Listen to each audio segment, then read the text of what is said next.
Thank you, everyone. Thank you for joining us. I will call this meeting to order. Oops, it's actually 6:34. Oh, that's off. Good, thank you. So it's actually 6:32. So I'll call this meeting to order. This is the City of Soledad Joint City Council, Successor Agency, Housing Authority, and Successor Housing Agency regular meeting of Wednesday, September 3rd, 2025. So thank you everyone for joining us, and thank you those that are joining us here in our chambers. It's nice to see full chambers for today, and thank you to those that are joining us via Zoom. And those that are joining us via our YouTube channel as well. So your participation, as we like to say at every council meeting, is important to the civic engagement and our public participation process. Join as a panelist. Just a couple of reminders for today's meeting. For making public comments, we want to ensure that people are able to make public comments. You can join the meeting via Zoom. And the meeting ID for today's meeting is located on the council agenda, but for today, that meeting ID is 873-9668-1855. You can also join and make a public comment via telephone. That number is 1-669-900-6833. And again, the meeting is streamed on our YouTube channel. Comments made here, though, are not made part of the public record for this meeting. So you do need to either call in or ensure that you are joined via Zoom. And as always, we do have a Spanish translator for this meeting as well. So please make sure if you need that you have we have that feature as well. So with that, I will ask our city clerk if we can have roll call, please. Mayor Ana Velasquez. Here. Mayor Pro Tem Fernando Cabrera. Here. Councilmember Fernando Ansaldo Santos. Here. Councilmember Teresa Banuelos. Here. Councilmember Ben Caldera. Here. Okay, so with that, we'll move on to our Pledge of Allegiance. And if you can please join me as we stand, and if we can have, we can ask Mr. Saavedra, if you'd like to lead us in the Pledge of Allegiance. Oh, it's an honor. Thank you. I pledge allegiance to the flag of the United States of America and to the republic for which it stands, one nation, under God, indivisible, with liberty and justice for all. Thank you. Thank you, Mayor. Thank you.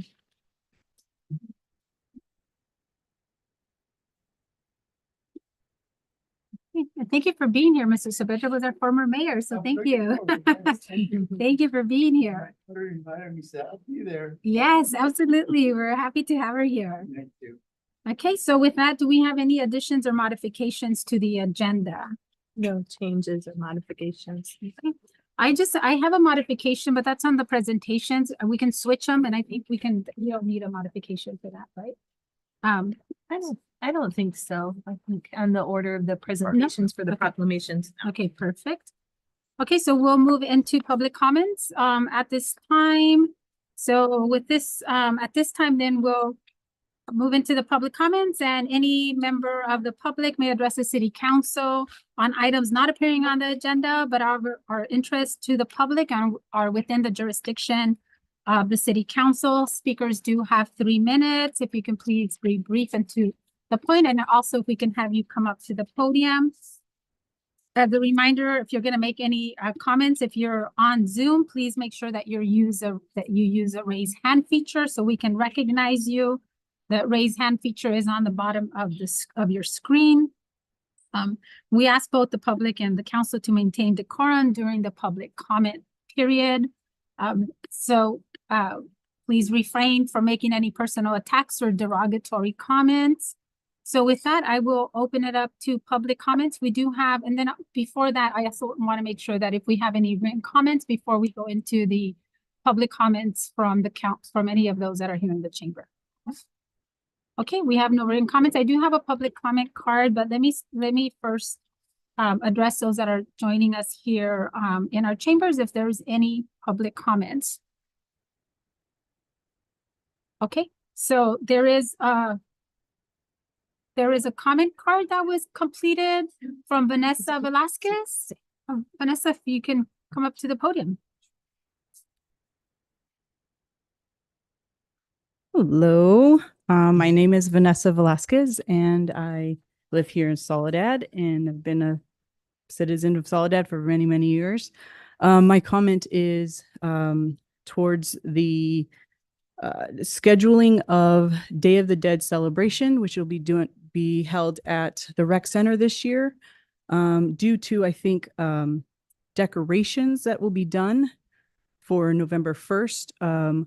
It seems to kind of push out a annual thing that we do here in the city. It's a community thing that we provide for the whole community. And because of decorations for that day, we cannot have our harvest night at the rec center. Was just curious if there was any wiggle room with that, if maybe decorations could be done day of, since the event is actually done in the evening.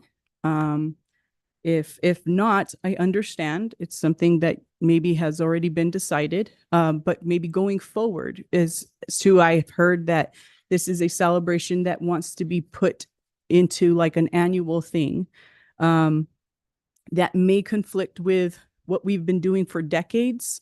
At the rec center. Just wanted to kind of briefly say that we've had, on good weather days, we have close to like 550 people who come. They get free food, free games, free candy. It's an alternative and safe environment as opposed to having our youth going trick-or-treating door to door at night. We provide this thing for our whole community. We don't ask anything from our community. There are plenty of businesses in our community that also contribute to it to, make sure it goes on. My comment is just basically, is there any wiggle room for this year to be able to have our annual harvest night there at the rec center? And if not, okay, but how about going forward, since those two holidays seem to always be one day before the other? Can we maybe come to a place where we agree to say, going forward, the Day of the Dead celebration can be done and decorated, not on the 31st of October? If that doesn't make any sense, you can please ask me any questions. Thank you, Vanessa. So under the public comments, the council at this point can't have a discussion on it because it hasn't been agendized. Okay. So the only thing that we can do is make sure that we ask our city manager to follow up with you Okay. on that. Is it even also, and I don't know how this is my first time speaking to you, council, but is it something we can put on the next agenda just to communicate if that comes to it? So right now we can't have a conversation Okay. about it. Okay. because Understood. It's not an agendized. I understand. We can direct our city manager to connect with you. Okay. You can Okay. provide, And then you can provide Darlene your contact information and I'll follow up Will do. and explain, the circumstances. Okay. All right. Thank you, Megan. Thank you. Sure. am I correct? Yeah. Okay. Thank you. And thank you for speaking for the first time. That was awesome. And Darlene is our deputy city clerk right there if you wanted to provide. Do we have anyone else that would like to make a public comment at this time? Okay, so then let me take it out to those that are joining us via Zoom. If there's anyone that is joining us via Zoom that'd like to make a public comment. Okay, so I am seeing no hands raised. So at this time, then I will close the public comment period. And then we don't have any written comments, correct? Okay, so then with that, we will move on then to our next part of the presentation. Our next agenda item, which is our youth council. Just go to, so at this time, we will move into our youth council presentations. So we do have presentation updates will be provided by Cindy Alcaraz, Giovanni Bravo, and Marilyn Ramirez Peña. Good evening, Mayor and Council. My name is Giovanni Bravo, and I'm joined by this year's new commissioners. My name is Cindy Alcaraz. And I am Marilyn Ramirez Pena. And we are grateful to introduce ourselves as the new youth council face. We're excited to update you on the momentum we've already built in just a few short weeks. As part of the youth council, especially as we begin this new chapter, especially under Jessica's guidance, being Soledad Parks and Rec team. As we have commenced the process of rebranding our vision of the Youth Council, we have participated in training that is preparing us for the year ahead. To better understand our roles and responsibilities as new city employees, we have been trained on the newly implemented Youth Commissioner Manual, worked together to learn about promotional branding, and created promotional materials including flyers and a video to spread about the word among our peers about the Youth Council, and are working to create youth city guidelines that will provide the group with clear expectations and understanding of what this next year will look like. Right now, we've been wrapping up our recruitment process, and the response from students has been great. Just last week, we had the opportunity to table at the Soledad High School Club Fair, which was a great success. Many students stopped by and asked us questions and showed genuine interest in joining the council. It's clear that our peers care about Soledad's future and want to play an active role in shaping it. We are very excited to announce that our first official meeting will be held on September 8th at the Soledad Community Center, our new home base. This meeting marks a new beginning towards the rebranding of our Youth Council. We look forward to working under the Parks team leadership, learning from them as they guide us to build a strong foundation to serve and engage all your local youth. The Youth Council truly means a lot to us, and I hope it truly means a lot to our community too. There is new energy this year, and we are confident that this will be the one of our most impactful seasons yet. We are just getting started, and we truly look forward to showing you what we can accomplish. Thank you.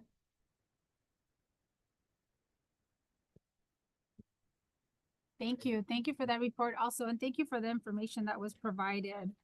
So let me just open it up to see if we have any comments or questions from the council. So let me start. I'll start with Councilmember Caldera. Well, thank you so much for the update. I have no further questions. I think you guys are doing a great job now. Thank you. Thank you. Yes, thank you for being here. I follow you guys on Instagram and I like your, I think it was a reel that you guys did. It was really cute. I liked it. And I like that you held up the flyer and then like the digital flyer. Then I thought that was really cool. I think my only question might be for just Jessica. Did we ever get a response from the school district, or are we just taking on the youth council this year? No, we were not able to get a response. And so, yes, this is a city-run group this year. We have let it be known, though, that we are open to any collaborations that they would like to do. And we have, I did talk with Randy, and he asked that they still come to the school board meetings. And so the second Wednesday of every month, they will still be present there to represent. Awesome. Thank you. And thank you so much for stepping up. Yeah. Thank you. Thank you. And that's it for me. Okay. Mayor Pro Tem. Thank you guys for doing. You guys are the new commissioners, right? Thank you for it. And Giovanni has been there for a year or so. Yes. Yes, thank you so much. I think you guys are gonna have a powerful input in youth. But I wanted to ask a question to Jessica, because it is a city. How do you call it? City guided or city? Yeah, it's a youth organization under the Parks and Recreation. Are they going to have any limitations with the schools compared to the clubs that are part of the school? Limitations, Like, for instance, I long time ago, I was part of the IC organization in Cornell that groups all the organizations, and there's limitations for outside organizations. Are they going to see? will the school not support them as Yes, are they fully? going to be viewed as an outside organization or as part of the school? Well, that actually has been an ongoing gray area that we were dealing with last year. But the school, so far has been fairly, supportive of like them tabling at the school club day. While they're not a school club, they were a part of that. So we're hoping to continue a cooperative relationship. They're not required to have a mentor in the school. Not through the school Not through the itself. school. No. Okay. And That's- unfortunately, they've got us. So we'll, That gives you a little bit more freedom. Thank you so much. Yeah, no problem.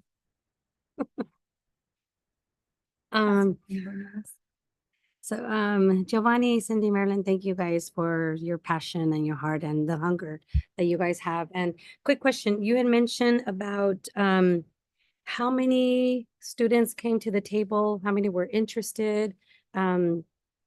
Did they like, yeah, I'm really interested, did they meet with you guys on the last meeting? That question.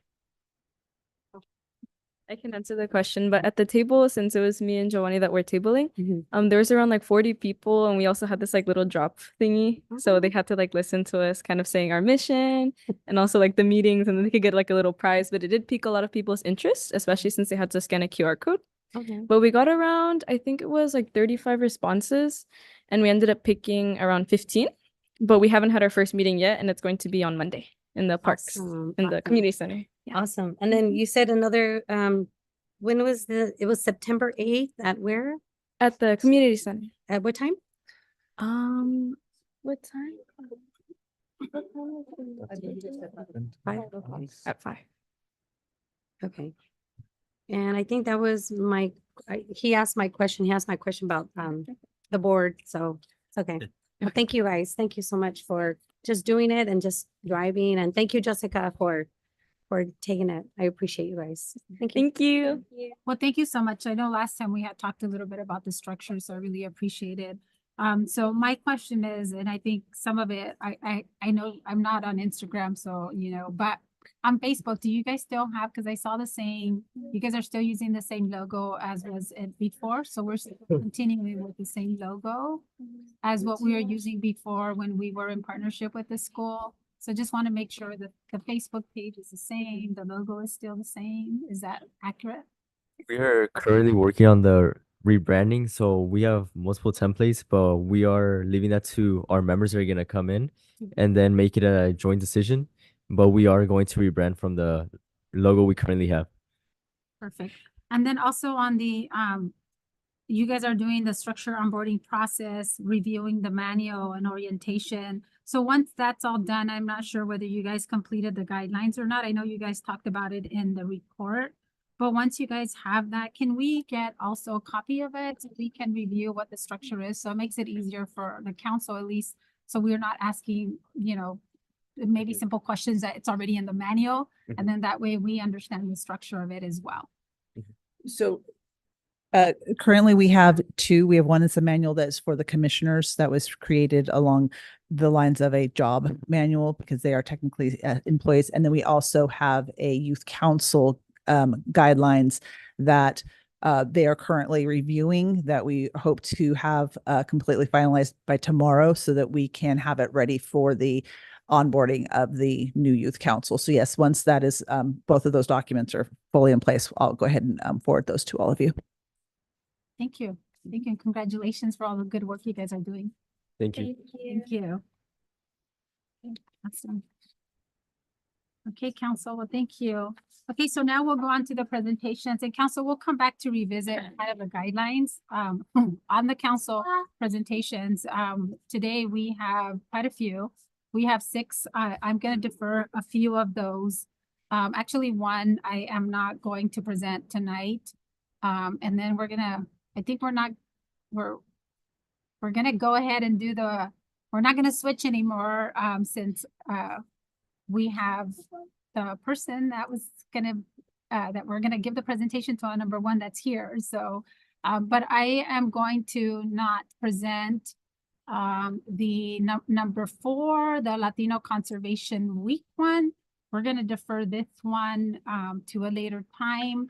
I was trying to make contact with someone to be able to present that. So I think we had shared in the past that for some of these, we wanted to make sure that we had individuals that we can present to them whether it be here at City Hall, or whether we go to an event, to make sure that we're being proactive, and these proclamations that really make a significant impact in our community, right? So when we present those, so Council, I'm not going to do number 4, but we're going to present the other ones. So with that, we'll go ahead and start the proclamation number 1, and this is a proclamation of the City Council of the City of Soledad proclaiming September 15th through October 15th as National Hispanic Heritage Month. And let me start with this one, and then I will hand some of these over to the council to support with these. So if I can get Elizabeth Saavedra up here, as we're presenting this, as well as her Ballet Folclórico Costa de California. And I see a lot of the amazing young girls and moms, and I can have all the moms and parents up here too, as well.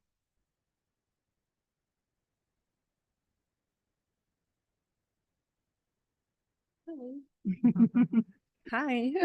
Hi. So we can have you up here. So we can, Closer? no, right Oh, here. here, Yeah. sir? So Okay. we can present that certificate. Awesome. Thank you. Okay, so a proclamation of the City Council of the City of Soledad recognizing September 15th through October 15th as National Hispanic Heritage Month.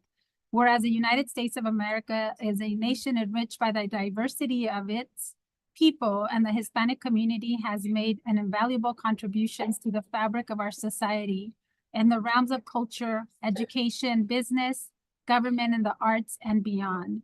And whereas his National Hispanic Heritage Month is a time to honor the many ways in which Hispanic Americans have helped to build and strengthen our nation, while celebrating the rich cultural traditions, values, and heritage that have shaped Hispanic communities across the country.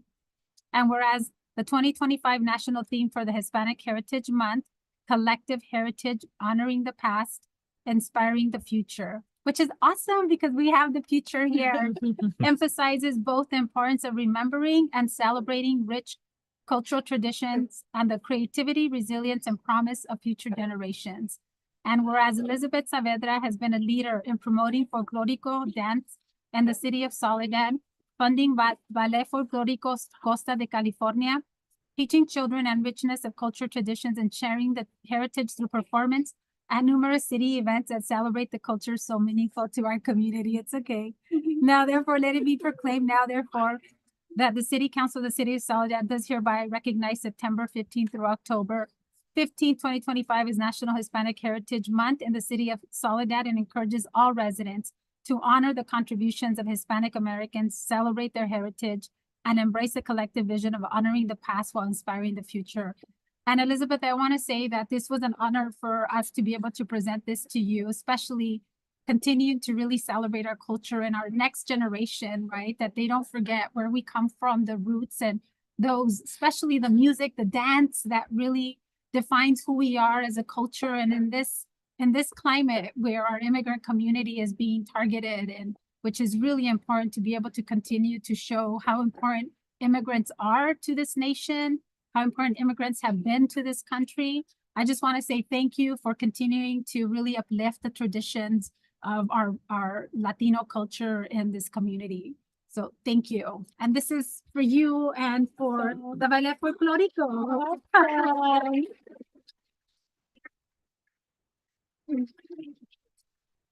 Thank you guys so much.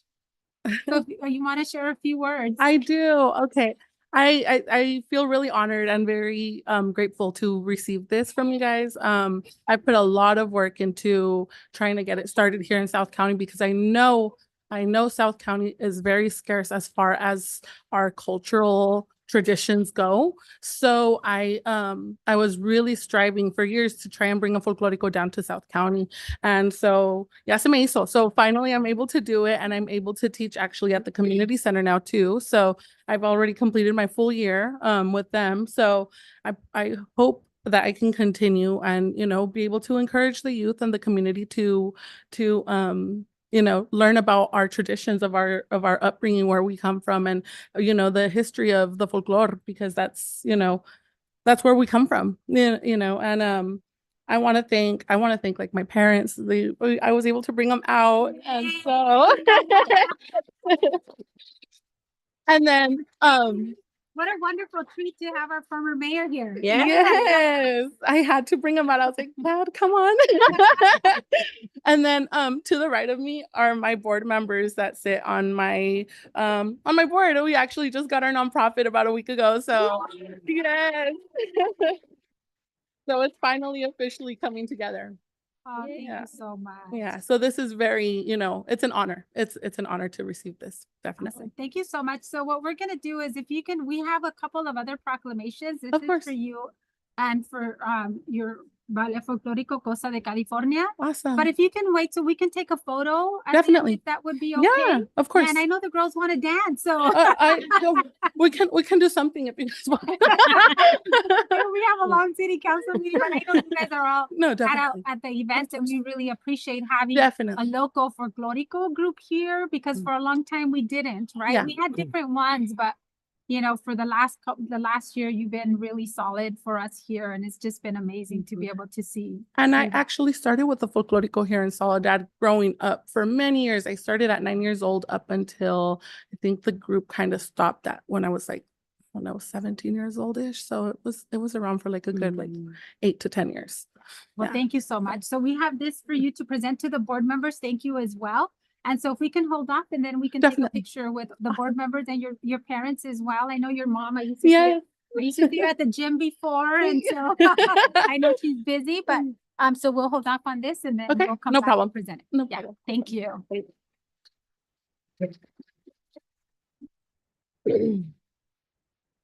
Okay, so we have our next presentation, and this is a proclamation of the City Council of the City of Soledad proclaiming September 2025 is Childhood Cancer Awareness Month. And for this one, we have Jacob's Heart, and we have Director Paola Montes and Luis Mojica here to receive this proclamation. And if I can hand this over to Councilmember Ansaldo Sanchez, if you want to read that for us, please. Sure. All right, this is a proclamation honoring, is this on? A proclamation honoring Jacob's Heart Children's Cancer Support Services and declaring September 2025 as Childhood Cancer Awareness Month in the city of Soledad. Whereas the strength of a community is shown in how it cares for its most vulnerable, and each year children in our community face the devastating diagnosis of cancer, the leading cause of disease-related death among youth. And whereas for more than 27 years, Jacob's Heart Children's Cancer Support Services has ensured that families of children with cancer and other serious illnesses are housed, fed, supported, and never alone in their journey. And whereas Jacob's Heart partners with the oncology team at Lucille Packard Children's Hospital at Stanford to provide family-centered care while also honoring the memory of children whose lives were cut short by cancer. And whereas it is vital that the residents of Soledad unite in support of families affected by childhood cancer and recognize the courage of the children in our community who face this disease. Now, therefore, be it proclaimed that the City Council of the City of Soledad does hereby recognize September 2025 as Childhood Cancer Awareness Month and honors Jacob's Heart Children's Cancer Support Services for their unwavering dedication to children and families in our community. Thank you. Thank you. Do you want to share? We'll welcome you to share a few words. Good evening. Just on behalf of Jacob's Heart Children's Cancer Support Services and the families that we serve, we want to sincerely thank the City of Soledad for recognizing September as Childhood Cancer Awareness Month. Every day, 47 children in the U.S. are diagnosed with cancer, and each diagnosis brings that heartbreak, that courage, and families in need of support. And specifically for the City of Soledad, where we're helping 26 families that are in this community. So we just want to thank everyone and the City of Soledad for proclaiming it and standing with these families in their hardest moments, showing them that their community cares and that they are not alone. Thank you for your leadership, compassion, and for giving families the strength and the hope through this. Okay.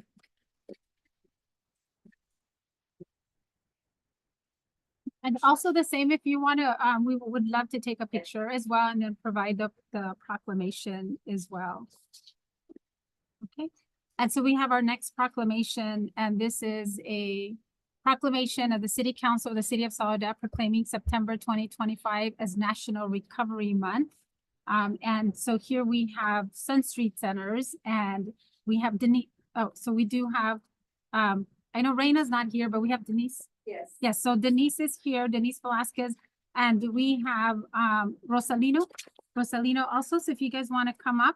And do we have some of the steps Yes. teens? Oh, also, and we have the step students as well with our youth leaders. And I like to say that my friend developed the steps logo and part of that. So if I can have Councilmember Cabrera, Mayor Pro Tem Cabrera, if you want to present this resolution. Sure. It will be my pleasure.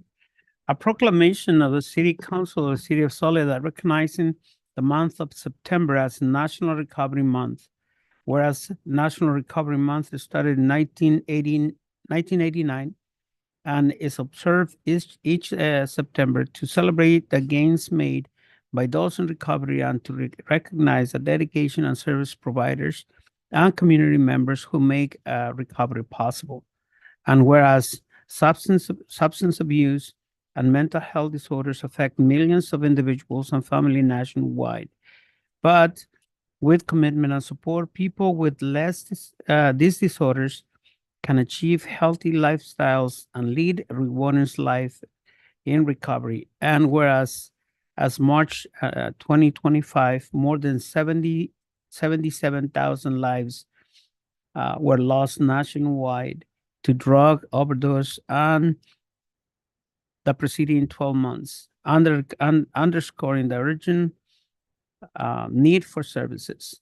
And whereas the City of Soledad proudly recognized Sun Street Centers and their STEPS program, which for more than 25 years has worked to prevent teen substance use through an evidence-based, peer-led mentoring model in partnership with local middle and high schools, educating young people about risks and empowering them to be leaders of positive change in their communities. And whereas the City of Soledad is committed to supporting individuals, families, and organizations like Sun Street Centers to increase awareness about recovery. Now, therefore, let it be proclaimed that the City Council of the City of Soledad does hereby recognizes September 2025 as National Recovery Month in the City of Soledad and encourages all residents to join in raising awareness, supporting prevention and recovery efforts, and celebrating the strength and resilience of those who are reclaiming their lives. Dated this third day of September 2025.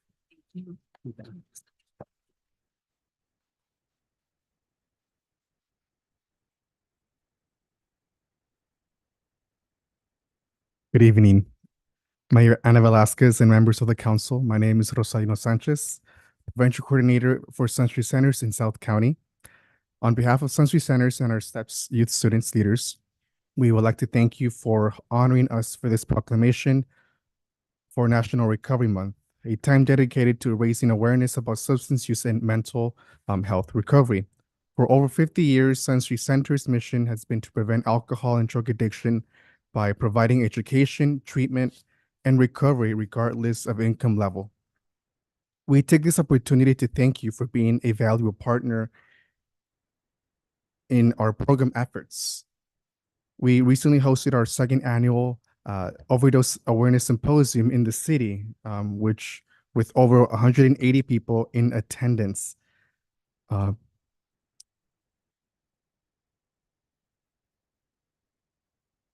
We appreciate Mayor Ana Velasquez for leading our event that evening, creating an impact in South County by bringing this year's symposium to the City of Soledad. We are grateful for all the support the city has provided us through our partnership. We will work with Soledad to continue combating these ongoing challenges and making a difference in the lives of our youth, families, and individuals through substance use prevention, education, and treatment efforts. Thank you. Thank you so much. Thank you. Thank you. Now we have these teams that can work with our youth council as well, right? Yeah, absolutely, absolutely. So hello, Mayor Velasquez and council members. My name is Denise Velasquez, and I am a program manager for South County's Road to Success Diversion Program. And as part of the prevention department, and as you see some of our leaders here and some of our staff, we would like to say thank you for your support, your continued support. The history that we have in collaboration, I think, is tremendous. It goes back a long time. And we just want, as you acknowledge National Recovery Month, and for all those, people in recovery and who are working to gain their lives back and to maintain it, we also would like to acknowledge you for supporting us, welcoming us to our new home here in Soledad, and continuing to support us at all levels that we have: prevention, intervention, residential, inpatient, outpatient. We have, I think, just about everything here in South County, and a big portion of that comes from the support that we get from this city. So we appreciate you as well. Thank you.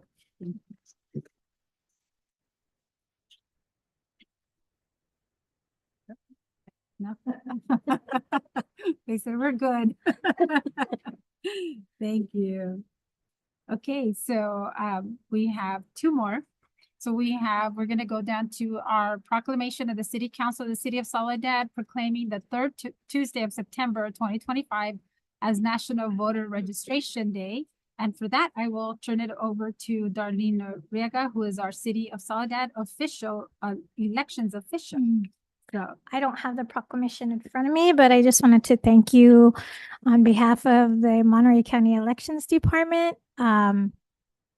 We're excited for Voter Registration Day. It's a time that it's nonpartisan, it's a civic holiday, and it's dedicated to raising awareness about voter registration. yes. And when you register to vote, you can vote in all the elections that California has to offer: the primary, the general, local, which brings your local leaders here, special elections, and even California, I believe, has recall elections. So we have lots and lots of stuff to vote on. Feels like all the time. So you're welcome to register to vote. And if anybody ever needs help figuring out how to register, I'm more than happy. I'm here every day, 24 hours a day, basically, and ready to help. That's it. Thank you so much. Thank you, Darlene. And we'll read the official. Let's read the official proclamation. I'm gonna read it. Then we'll read it. I'm gonna read it. I apologize for not reading it. Test. Okay, am I here? Yeah. Okay. Yeah, I can hear you. County of Monterey Board of Supervisors resolution establishing the third Tuesday of September as National Voter Registration Day. Whereas the County of Monterey is committed to encouraging broad voter registration, access, and citizen participation in elections among voting eligible citizens. Whereas the County of Monterey recognizes that many Americans are not able to vote because they miss a registration deadline, do not update their registration information, or are unfamiliar with how to register. Whereas the County of Monterey recognizes the challenges that many Americans face in their everyday lives that may impede their abilities to register to vote. Whereas the County of Monterey recognizes the need for diverse partners such as nonprofits, libraries, businesses, colleges, and universities, and more to work in the communities they serve to register citizens to vote. And whereas the need of reliable and trusted public information and education on voter registration is critical to Americans' active participation in elections and the integrity of electoral processes.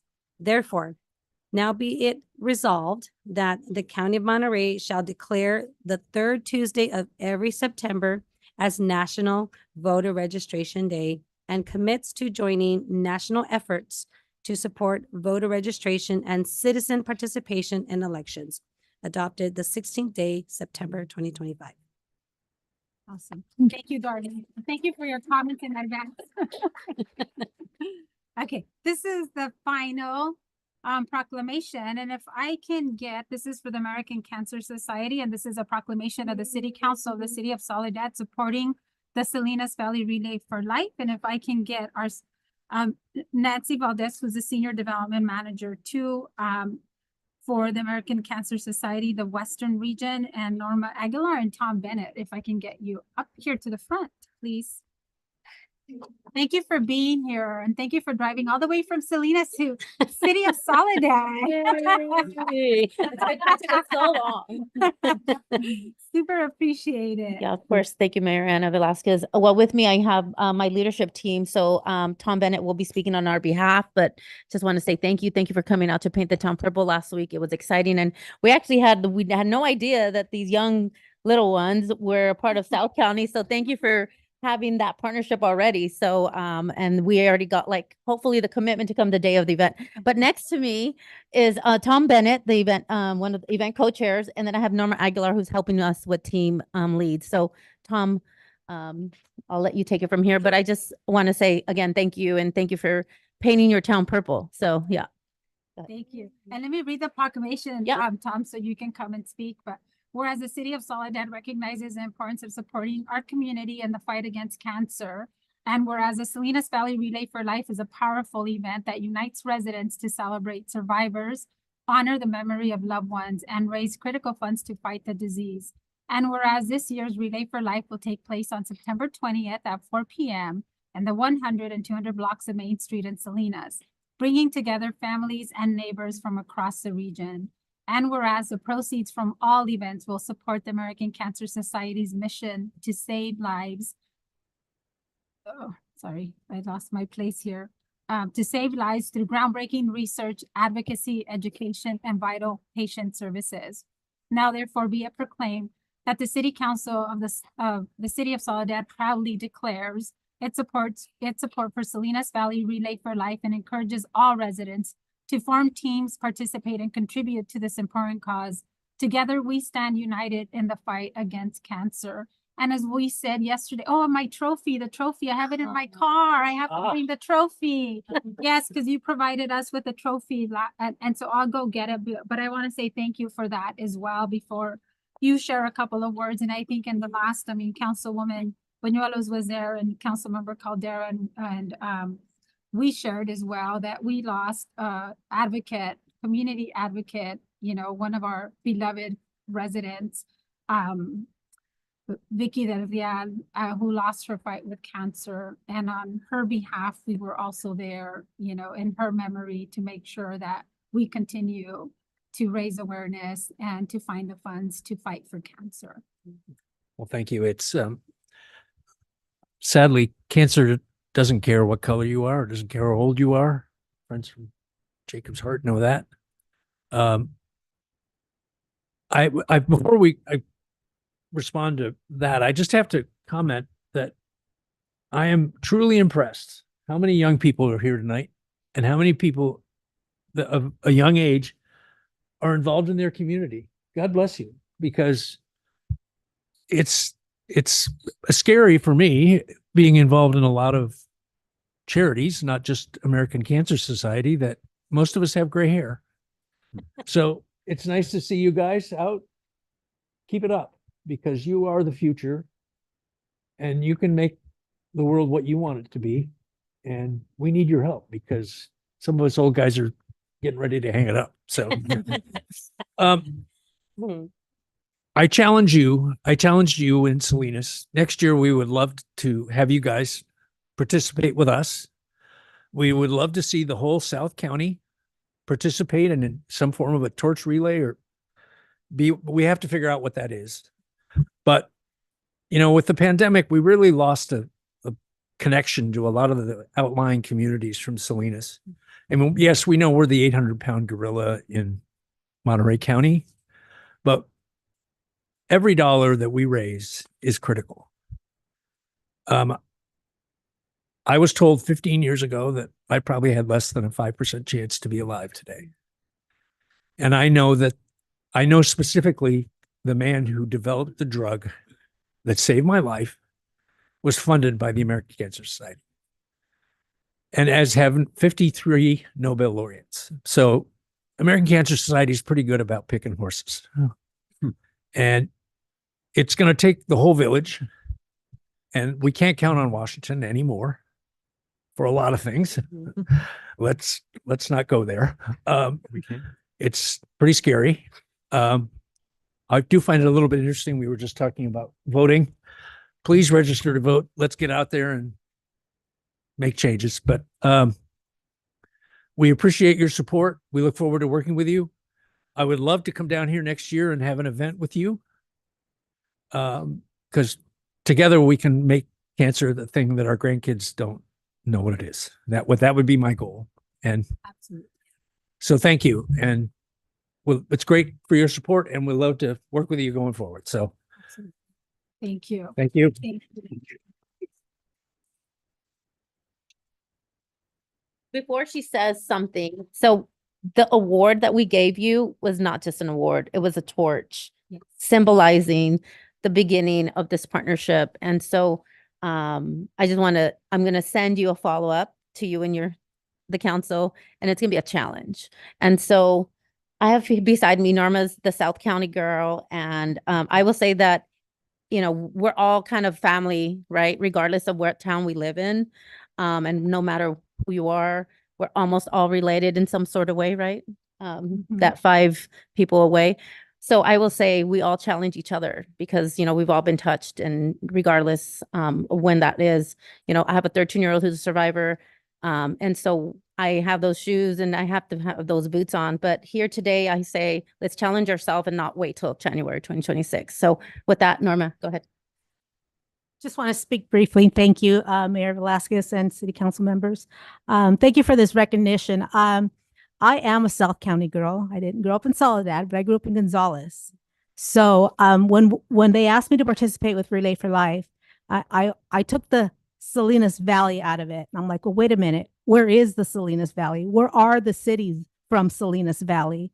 So I took it upon myself to reach out to everyone that I could in the South County because we are the Salinas Valley. We need to be together and united because cancer doesn't only affect people in Salinas, it affects people throughout our county, throughout our state and our country. So it's very important to me that we're all united.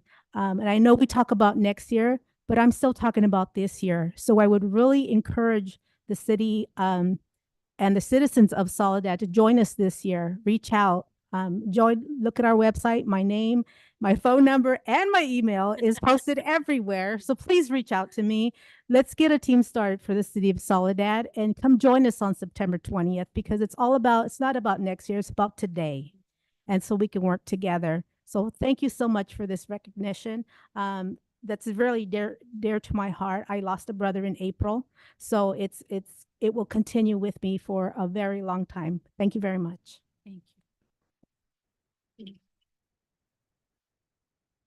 Yeah, thank you. And it's not about next year, you're right. So thank you for all the information you already provided to us, all of you. I know we have a lot already in terms of what we can do now and what we can prepare for next year. So I really, from the bottom of my heart, thank you. Thank you all for what you've done. Thank you. So with that, we're going to take a pause for a minute. And then we want to make sure we take a picture with everyone. And I think we have so many of you here that it'd be amazing in celebration of our heritage, celebration of, just raising awareness. And Jacob's heart is near and dear to my heart as well. You guys do a lot of great work with our families, especially as we're talking about cancer, 26 families that I know you guys take care of. And I've seen your facility in Watsonville, and I know you guys have the run. I participated in the past because I know that's super incredible and important to our families as well. So I want to make sure that collectively as a city that we're really supporting the families that need the support for our families. So with that, let's pause for a minute and let's make sure that we're able to take a photo together. Thank you. Okay, council, we can bring all of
Okay, we're back.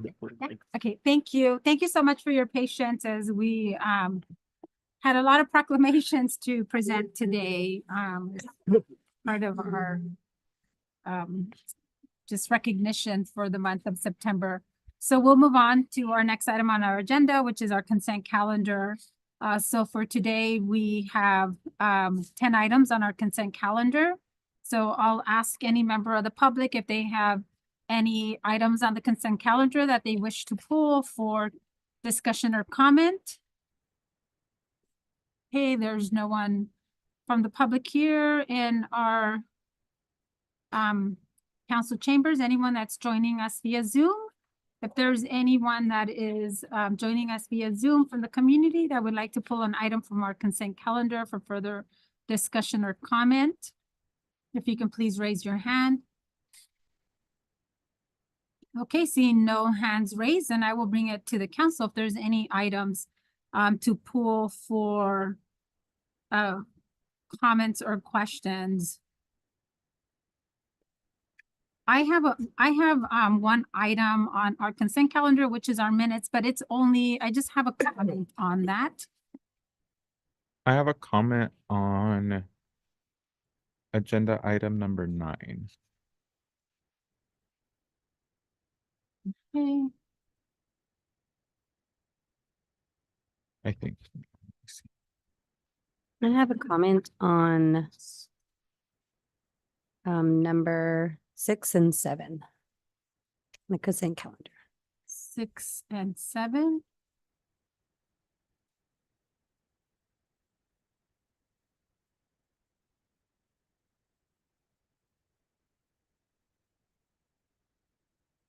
Okay.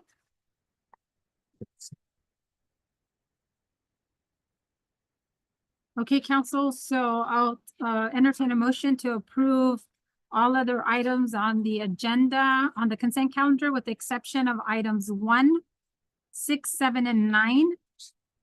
So move. Second. Okay. So all in favor, say aye. Aye. Aye. Any opposed? Any abstentions? Okay, so motion carries. So I'll start with, mine is a comment just on item 1. And this is on the minutes. And I just have a comment on item 1 on the minutes, only because I know that we had a really robust discussion on, one of the items from our, from last report.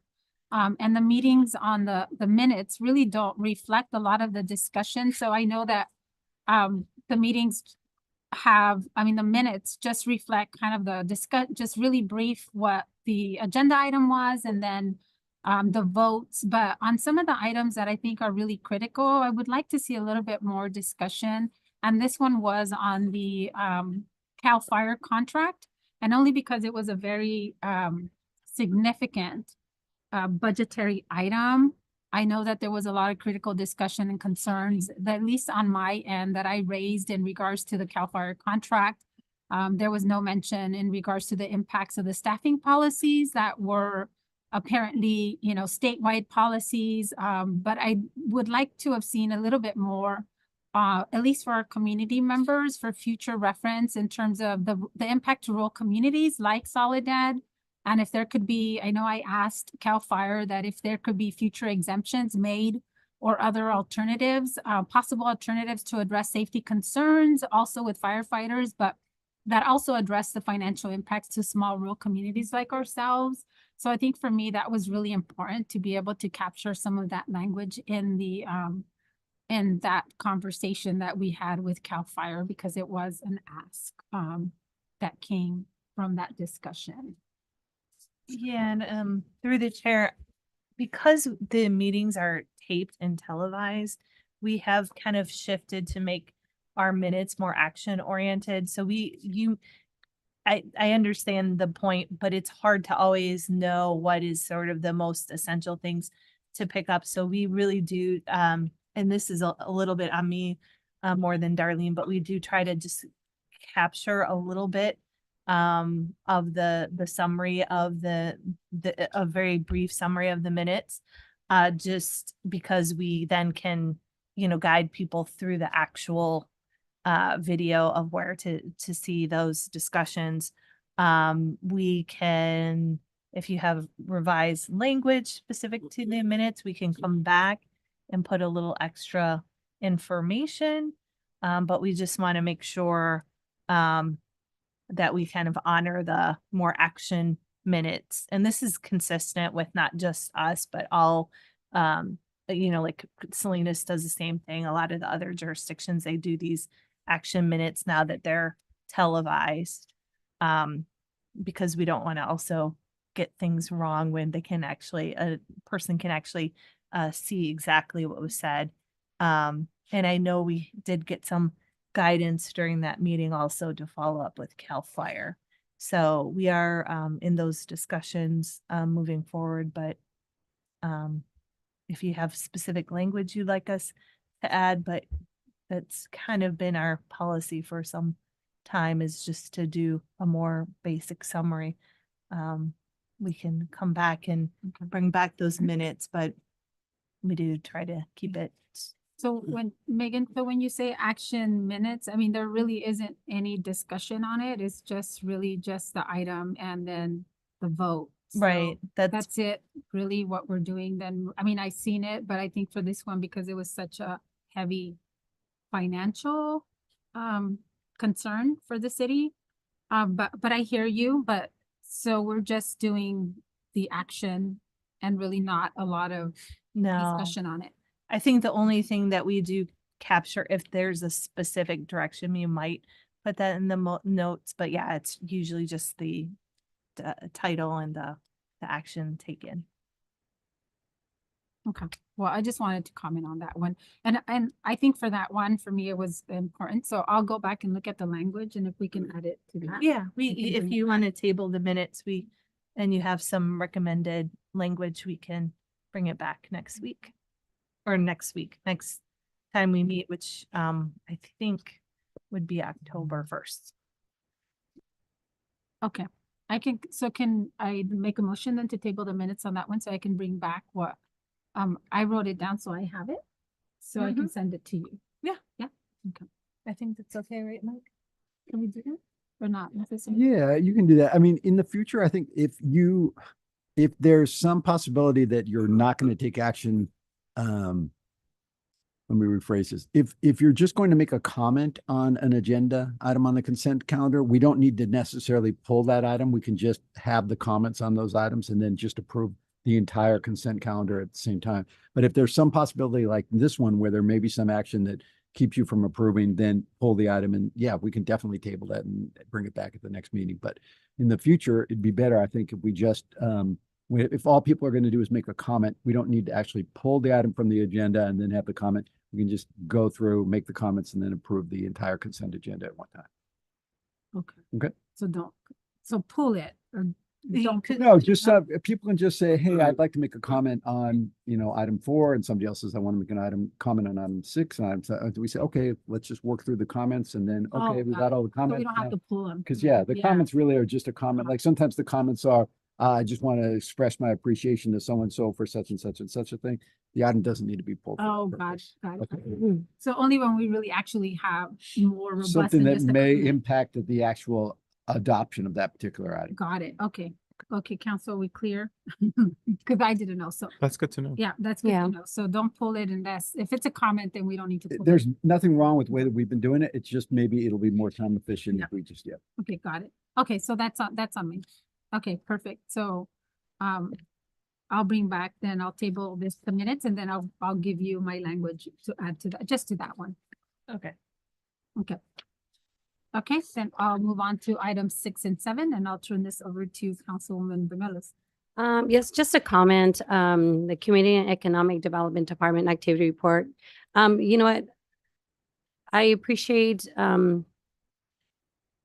ladies and gentlemen that are involved in this, the report, because it gives us a breakdown of the engagement, the follow through with the container village, the mural, the encampment resolution.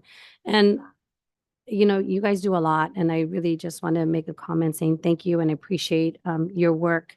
I know that you guys are being pulled from projects to another, but, to bring this report to us, I really appreciate you guys. So it's a comment. And then on 7, which is the police department activity report, the staff report, I also want to also commend our officers, for the activities. Not only that too, but just the engagement of our communities, because a lot of our youth are, I don't know if the right word is afraid, but I think it's just a stigma of, of just the officers, but they're here to also engage in not just in our youth, but, build those relationships with those who were cited or who have a history with them, and kind of build those relationships. And I know that they're doing that with that trust. But, I appreciate not just Chief Lombardi, Deputy Chief Lombardi, but also Chief Valenzuela for stepping it up, and then also the officers, lieutenants, a lot, us, oh my gosh, I'm having a brain fart. I do apologize for everyone, even the ladies at the office. I really appreciate you guys doing your due diligence, but not only that, just the heart that I see for the community engagement. So that's all I have to say. Okay. And so for future, those we don't need to pull. We can approve and then just make comments afterwards. Okay. Thank you. Okay, so Councilmember Ansaldo on item 9. Yeah, so I just wanted to make a comment on this because I know that anything that has to do with our encampment resolution fund is very contentious online with folks. And there's a lot of misinformation that is being spread, especially in regards to that encampment. And I want to say that there's people saying that having this there is going to cause a lot of crime and affect a lot of our businesses, but I don't think folks are aware that there's 24-hour security. So that's the comment that I wanted to make here. And from my understanding, crime has actually gone down when folks transition from the riverbed section to the interim place. So that's just something that I wanted to make a comment on. Yeah, that's it. Okay. Yeah, thank you. So the same for that one, then we could approve that, and then just for future we can close. And we also have 10 people that have been Yes, we do. as well from the encampment. So thank you. Thank you. Okay, so with that, then I'll entertain a motion to approve item 6, 7, 9, and then we'll table item 1, and I'll get that information to Megan. So moved. Second. So I have a motion on the floor. All in favor, say aye. Aye. Aye. Aye. Any opposed? Any abstentions? Okay, motion carries. Okay, thank you, council. So we'll move on then to our next item of business. So we have 4 items of business for today. So we'll start with resolution number 6279, a resolution of the City Council of the City of Soledad approving and authorizing the city manager to execute license agreement between a license agreement between the City of Soledad and Specialty Construction, Inc. for the use of 540 Gavilan Drive as a construction staging yard for the Soledad Recycle Water Conveyance Project. And I will turn this over to Alex. Good evening, everyone. Just 1 second as I set up here. Appreciate everyone's patience.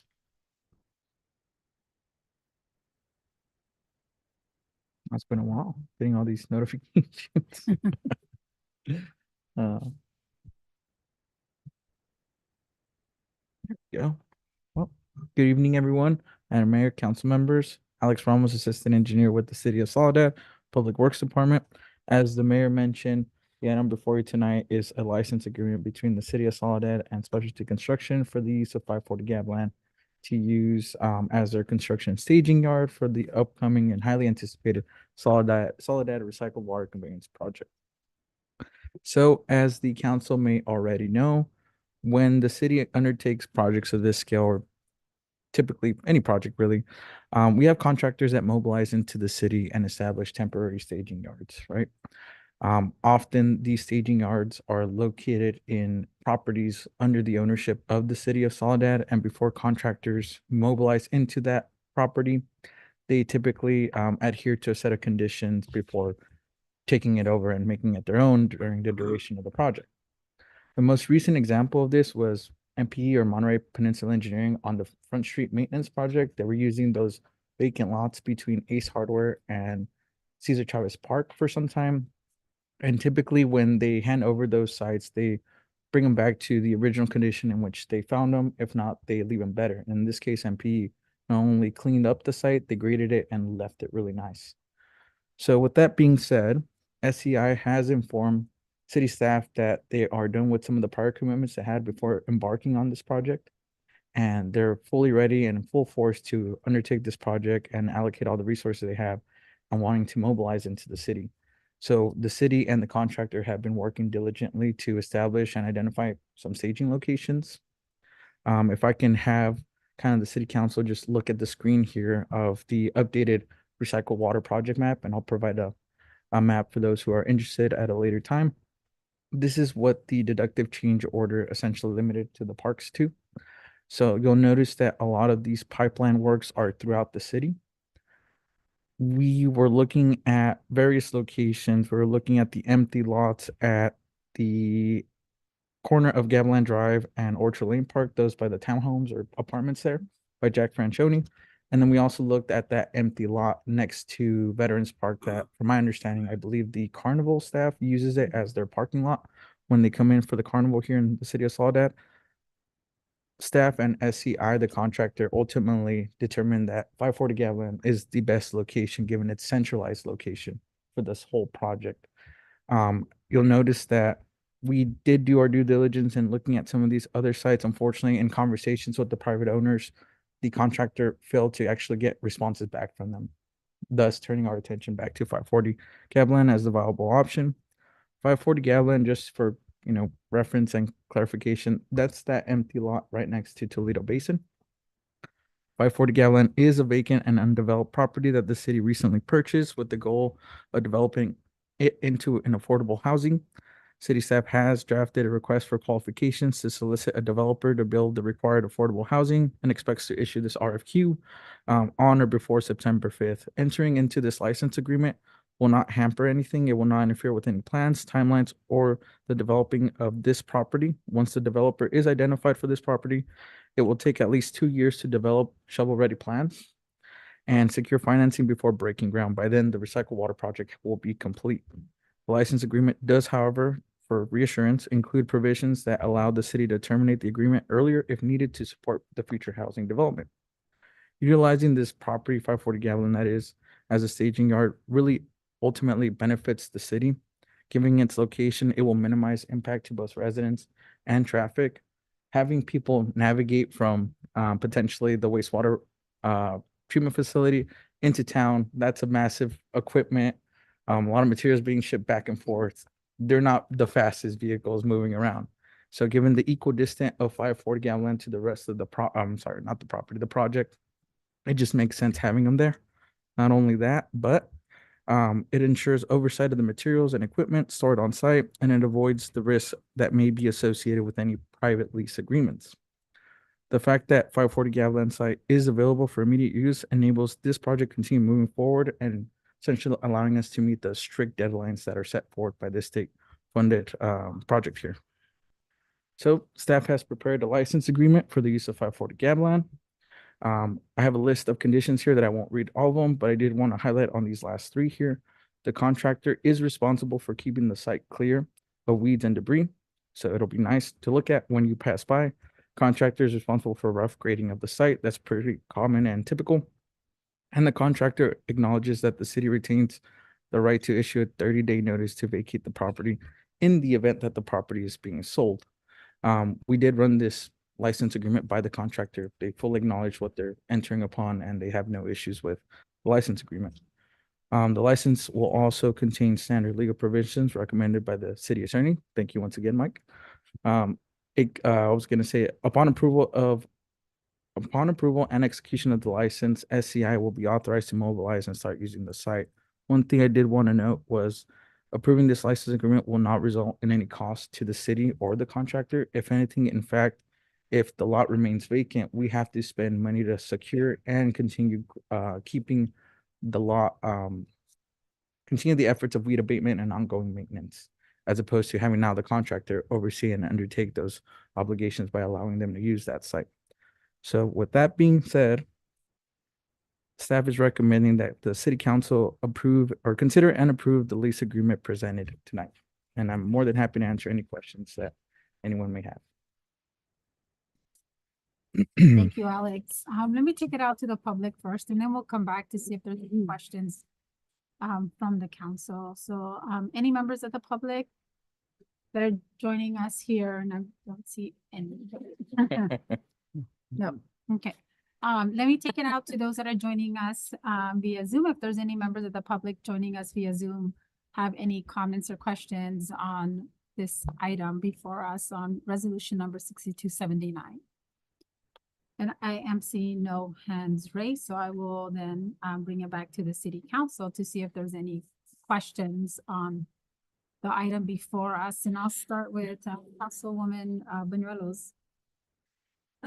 Yes, Alex, thank you for the presentation. So question, you had mentioned the location where the carnival people are. Was that a potential site? It was. Yes, it was. It was a potential site that the contractor was interested in using, but unfortunately the owner that owns the property hasn't been responsive to their request of using the property. Okay. And so they reverted back to the 540 Gavilan Avenue because we own it pretty much. Okay. Correct. And they also looked at I know it's a little bit hard to see on this map here, but if you'll divert your attention here, that little empty lot at the corner of Gavilan and Orchard, it's currently fenced off. There's like minimal things there. There's plans of it being developed sometime in the future, but in the meantime, SCI was thinking of potentially using that place as their storage yard. But once again, nobody reached out back to them. They left many voicemails. They just haven't gotten a response, unfortunately. Okay. Mhm. All right. No other questions. Okay, Mayor Pro Tem. No, I don't have anything, but thank you so much. Of course. Very clear. Councilman Gonzalo Sanchez. With that being there, is there like any potential impacts on our roads from having these trucks driving through and stuff like that? I guess to better answer your question, by impacts, do you mean like deterioration or Yeah. just like congestion? Deterioration.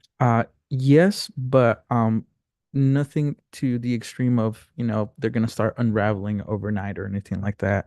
Having large construction vehicles that these people will be using, yes, it does a number on our streets in the long term, but to say that they're gonna be adding X amount of damage over the course of this project, no, by no means. Okay. And then we don't anticipate, because there's going to be these large trucks there, that other trucks are gonna go back and start parking on Gavilan. No, there shouldn't be any trucks parking on Gavilan. There was this misconception of if a truck route is established, you can park along that truck route. Yeah. I believe PD had clarified that's not the case.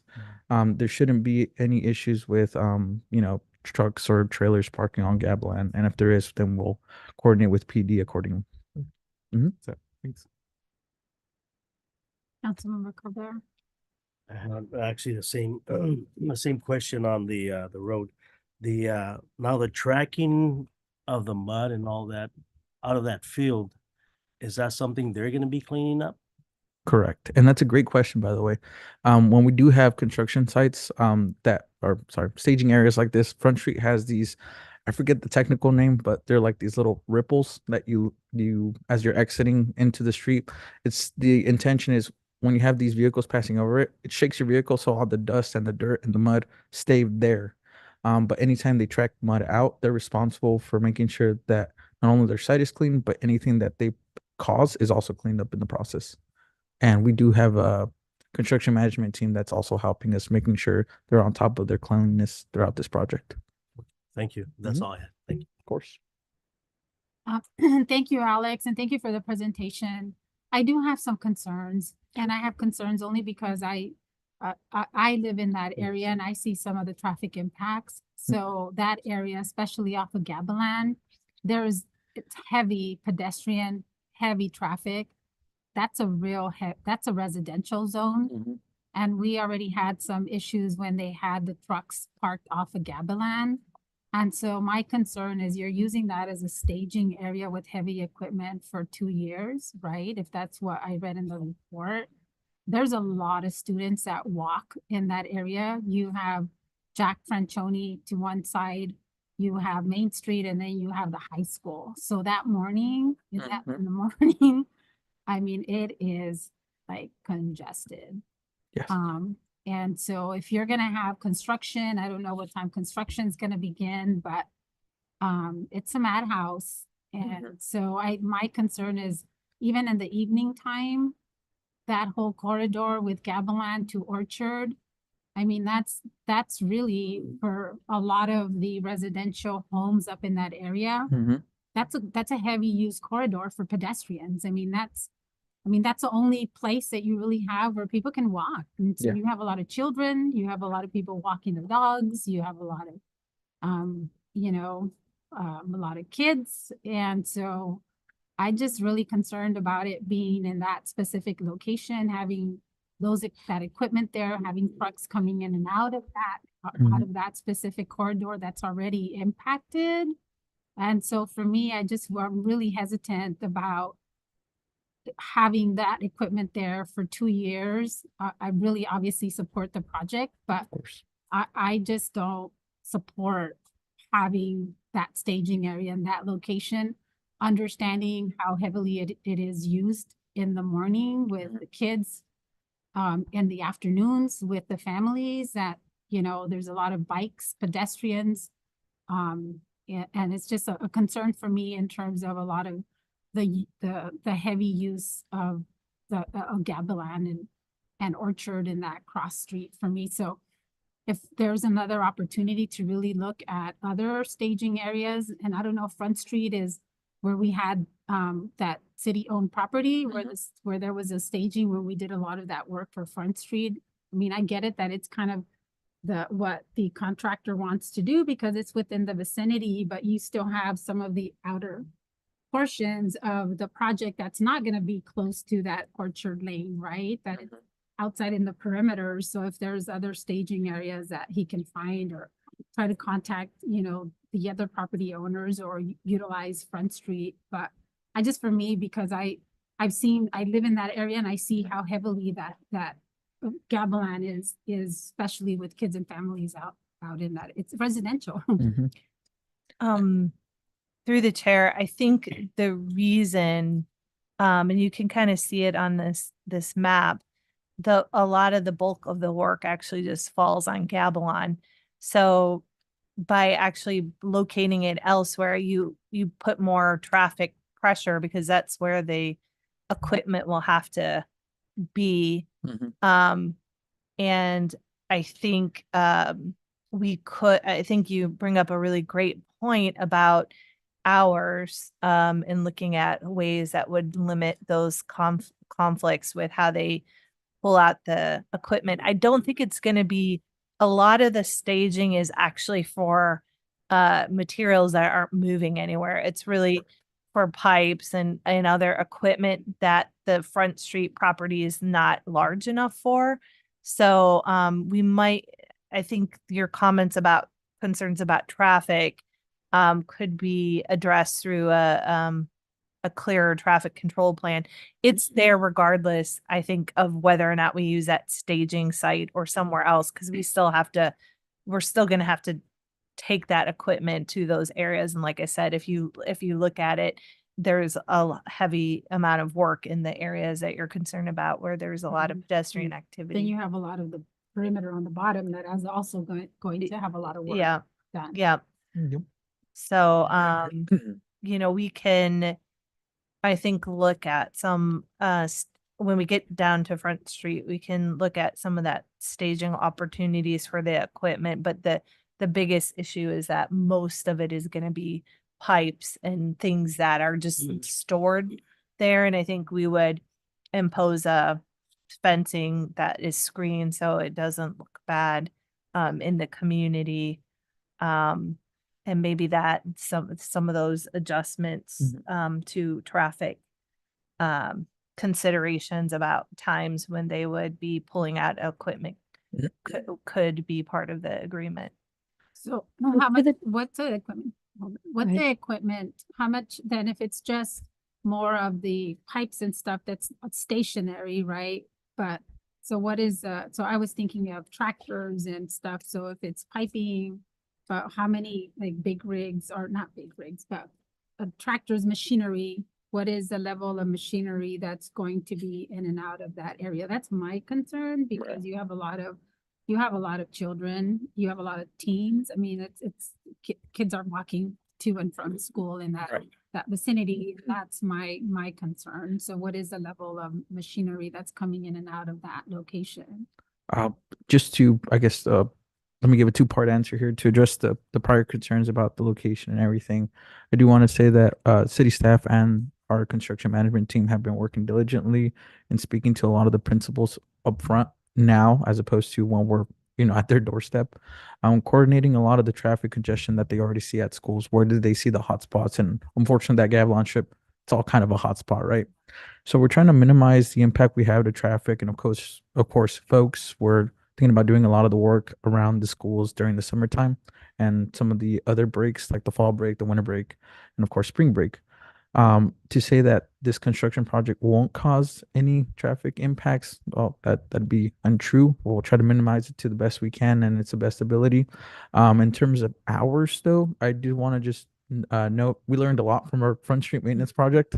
It was a hard learning lesson, but we do want to make sure that we anticipate that morning and afternoon traffic, and we had those lengthy discussions with our construction crew, knowing that, hey, there's very little ways to traverse through the city. Gavilan is that main corridor that gets us from the highway to those residential areas. So we're fully aware of that. And as Megan mentioned, we will have adequate traffic controls to account for a lot of these things. I understand the concerns to that second part of your question there about how much equipment we'll have there. That's all dependent on the contractor. I can't speak for them, unfortunately. I don't know how many tractors they'll have, but they'll be having some, of course, to excavate, compact, haul equipment in and out of the area. Because, when you do these pipeline projects, you have to excavate a lot of dirt and soil, put soil and dirt back to compact, and then at some point come back and trench it all or backfill and asphalt it all back, right? So there's going to be continuous machinery, but I can't say a definitive number for sure. And I do apologize for that. I can find out. Yeah, I think anything after 8 o'clock, because anything before that, if there's a start time after 8 o'clock, and I know the contractor has his schedule, but I would not, if we're gonna do anything before that, I would not be in favor of it because that is, I live out there and I see it day in and day out. So anything after 8 o'clock, that's when people are leaving, right? Kids are in school, but it's pretty congested before that. After that, it kind of dies down, but and then in the evening time, but other than that. So, those are my concerns. And and we can limit it to a number of trips, because I know, you're probably, concerned about them coming in, doing multiple trips. And as Alex mentioned, they primarily are having to haul the spoils from the disturbing of the ground. They call it spoils. I don't know why, but essentially it's soil. They have to move some soil. They have to excavate and then move it to the site. So we can look at some limitation on the hours and the number of trips to make the impacts less. But I know that we really have to get moving because we could be in violation of our grant. That's one of the things that we're most concerned about is if we don't have a staging location set up, we won't be able to move forward. And we have a very tight grant timeline.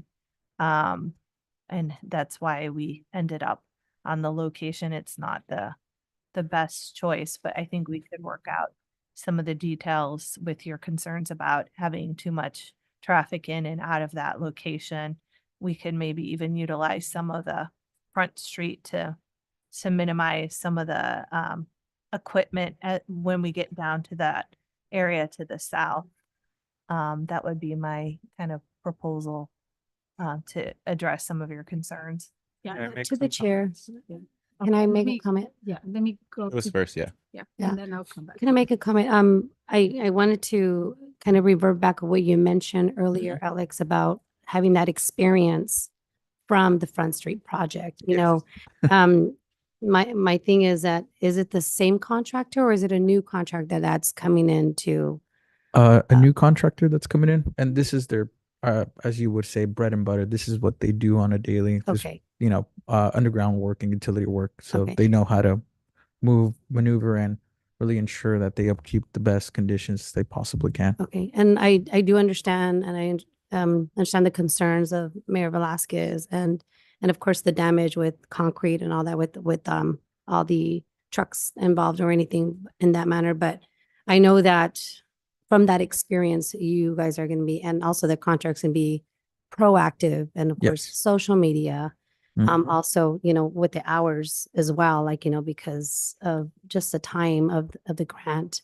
But if we can have some, maybe 2 spots besides the Gavilon, maybe we can have certain tools or whatever on the Front Street and, have those more important accesses on the Gavilon spot, but Right. again, everywhere we go, we have to, be proactive in the traffic. And of course, the concern about a lot of pedestrians using that area because it is a hot spot, like Right. you mentioned, because your evaluation and analytic, things that come up, up to spec with what, what the environment is and just the atmosphere of the traffic and during the hot spots. And Thank you. And through the chair, I do believe we have a 30-day termination clause within that licensing agreement. So if it does prove to be not satisfactory, we would be able to terminate that licensing agreement. Is that correct, City Attorney? Yeah. It does. If it So- doesn't, if it's not. So I think we have some protections, and I think we could, like I said, work with the contractor to minimize impacts, look at our traffic control plan. What I would suggest is we can work with him to minimize the hours to ensure that we don't hit upon hours that are going to create conflicts with the schools along Gabilon, and that we in the area when we're moving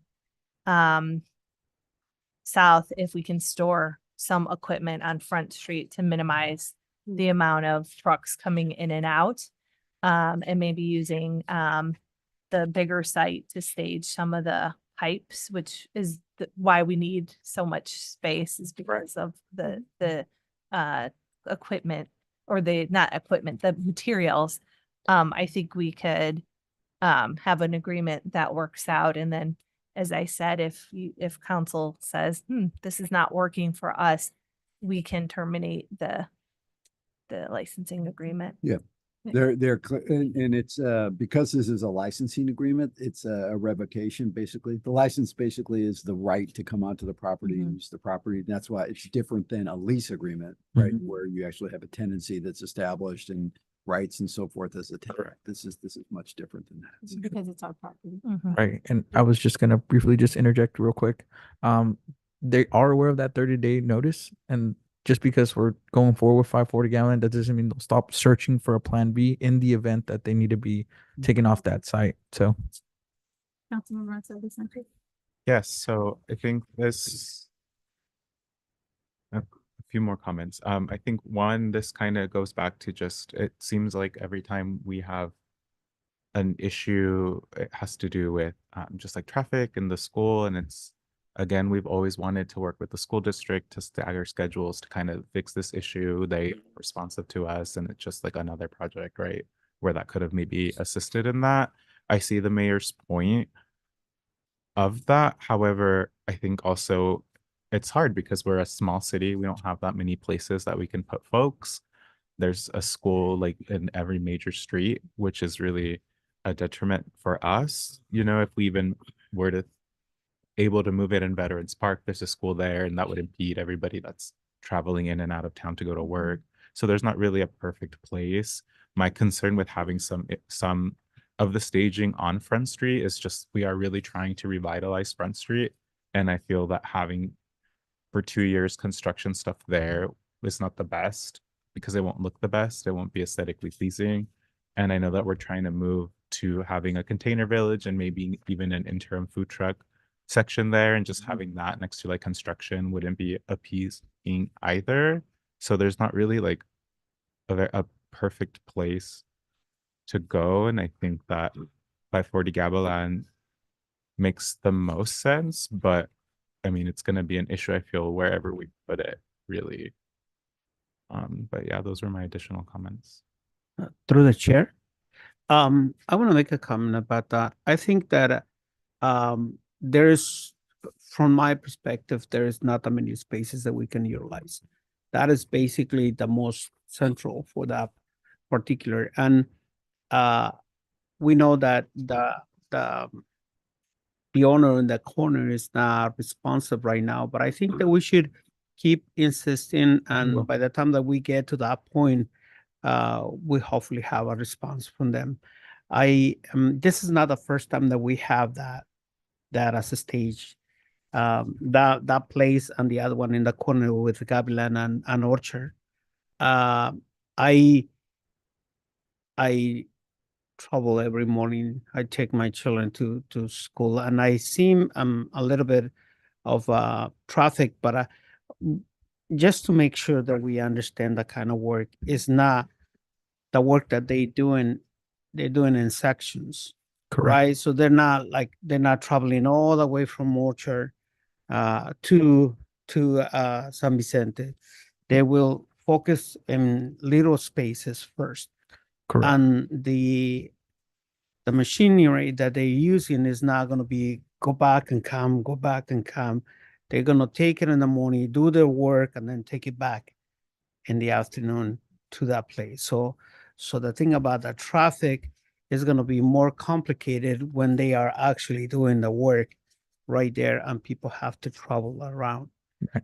That is the moment that we're going to see a lot of traffic. Mhm. If there is any way. And also we have to consider that in a couple of months, we're not going to have daylight past 4:30. So we have to be conscious about that.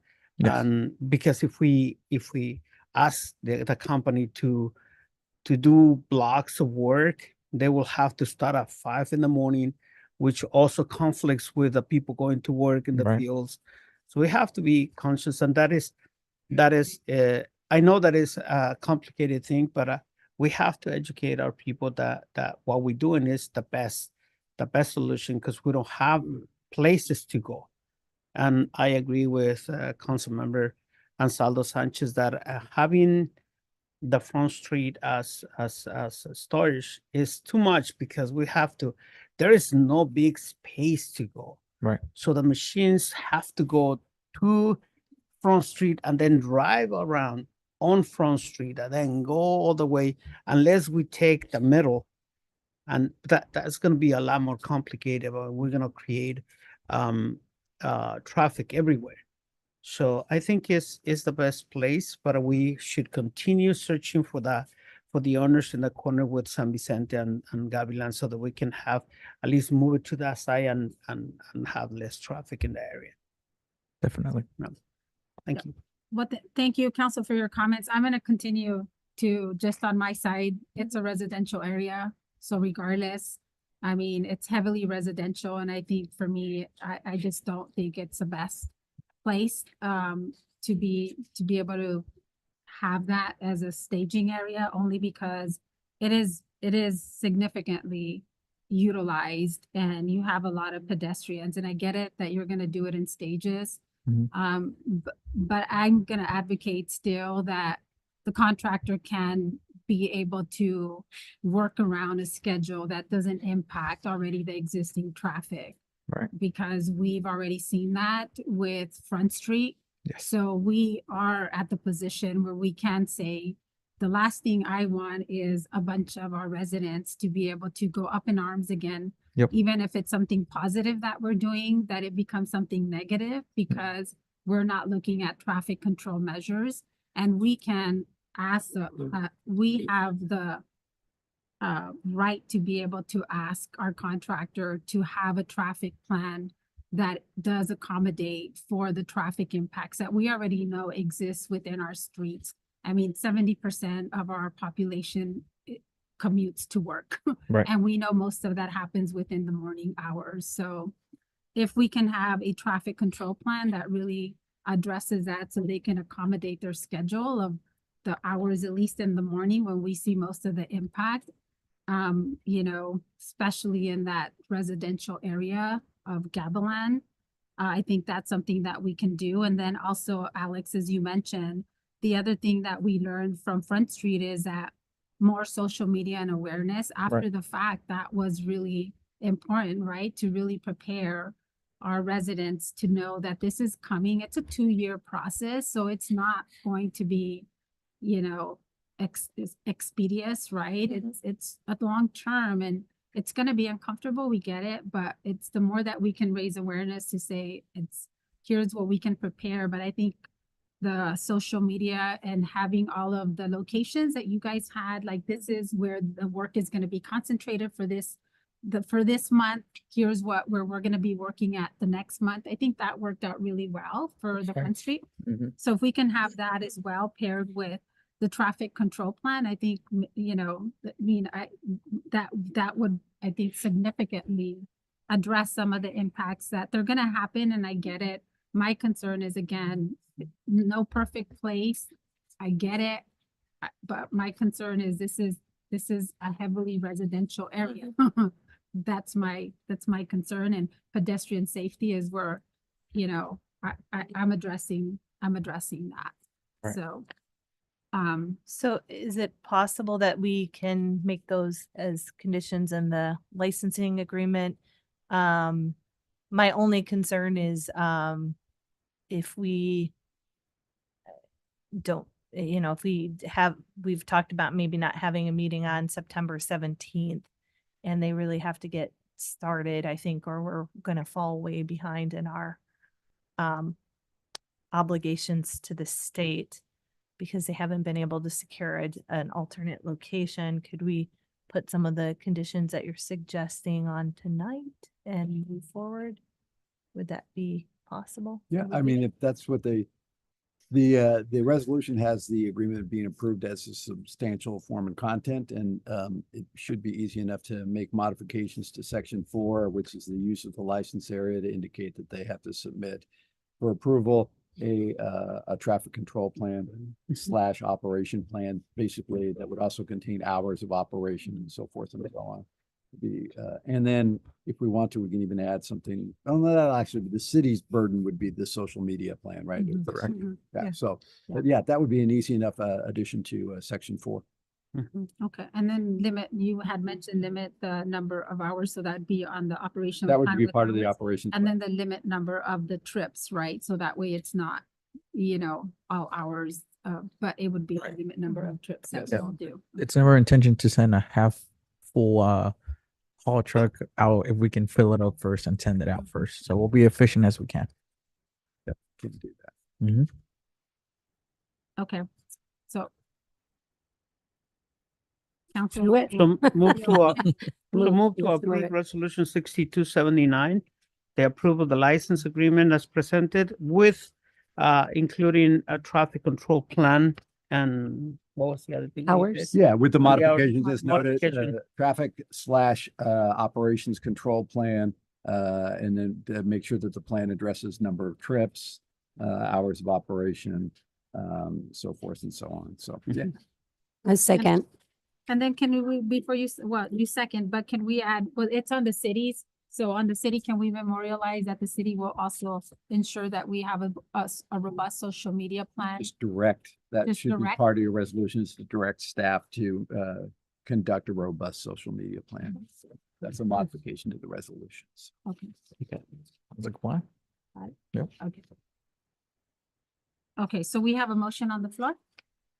All in favor, say aye. Aye. Any opposed?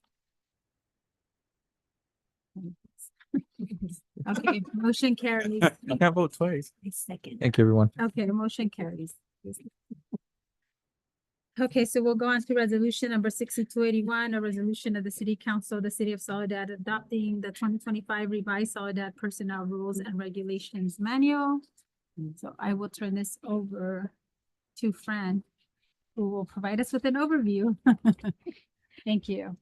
Good evening, Mayor and members of the council. Francine Oy, HR Manager. So I'm here to present the proposed 2025 revised Personnel Rules and Regulations Manual. This document is one of the city's most important management tool as it establishes the rights and responsibilities and procedures that guide how we hire, support, and hold accountable the employees who deliver services to our community. The revisions are essential due to evolving laws and regulations, changing workforce needs, promoting fairness and clarity, and reducing legal risks. The last comprehensive revision was completed in 2016. The city's team, which included myself, City Manager Megan Hunter, City Attorney Mike Rodriguez, and outside legal counsel, began the initial review in the summer of 2023. The cities shared the first draft with both employee organizations, which is the Soledad Police Officers Association and SEIU, Service Employees International Union, in December of 2024. Over the period of several months, we've held meet and confer sessions, walking through the changes, answering questions, and revising where appropriate. The proposed 2025 manual includes revisions to existing policies and additions of new ones. Some highlights include revisions to the nepotism policy, outside employment, pre-employment medical examinations, bereavement leave, and disciplinary procedures. New policies include consensual romantic relationships, acting appointments, standard work schedules, leave of absence provisions, paid administrative leave, school leave, reproductive loss leave, and disaster and emergency services workers. The following policies were moved to appendices to the manual. There's a total of 9: preventing harassment, discrimination, and retaliation, anti-bullying, drug and alcohol-free workplace, drug-free workplace for commercial vehicle drivers, electronic communications, a leave of absence manual for temporary part-time employees, FMLA, pregnancy, disability, and military family leave, the employer and employee relations policy, as well as service and emotional support animal. This reformation makes the manual clearer and easier to use. The Personnel Rules and Regulations Manual is designed to serve the city and its workforce well for many years. Countless hours and collaborative teamwork have made the completion of this revision a success. Other than minor modifications to the numbering, I am pleased to report that both employee organizations have reviewed and signed off on the proposed manual. That is all that I have to report, and I'm happy to answer any of your questions. Thank you, Fran, for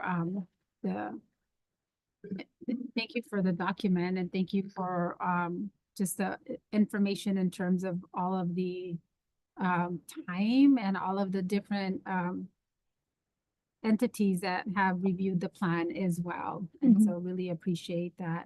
Let me take it out to the public that is joining us via Zoom if there's any comments on that, on this item. So any members of the public that wish to make comments on resolution 6281, if you have any comments, please feel free to raise your hand.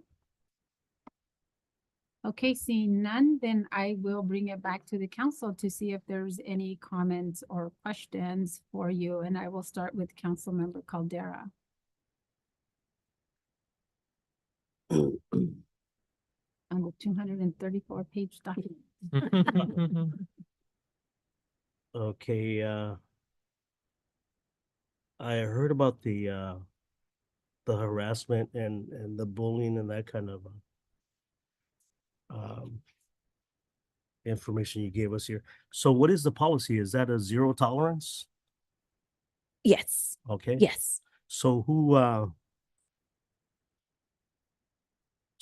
is responsible to apply or discipline whoever's doing the harassment? And So ultimately, it's the city manager, okay, but reports will be made to the supervisor, obviously through the chain of command. But the complaint will be filed with human resources. But the ultimate decision for disciplinary is the city manager. okay, good. Because given the history of that kind of behavior going on, is that being addressed already, or has that been followed up? Well, we've provide all employees take the harassment training when there are issues that seem to arise. We do address them. But as far as I know, we've addressed those concerns. Okay, that's all. Thank you. Thank you. Councilmember Antonio Sanchez. Well, I like that we've added a school leave policy. I think that's really important. And I think adding a reproductive loss leave policy is also very important. But I don't have any other questions or comments. Okay. Mayor Pro Tem. Hi, thank you so much for that. How many trainings do employees take? And is it every year? Like I know that ethics is every 2 years or so. And it's the same. And even for when I was at school, they will require us to take the harassment training every year. So is it also like that for us every year? It's 2 years for the supervisors. Okay. It's every 2 years.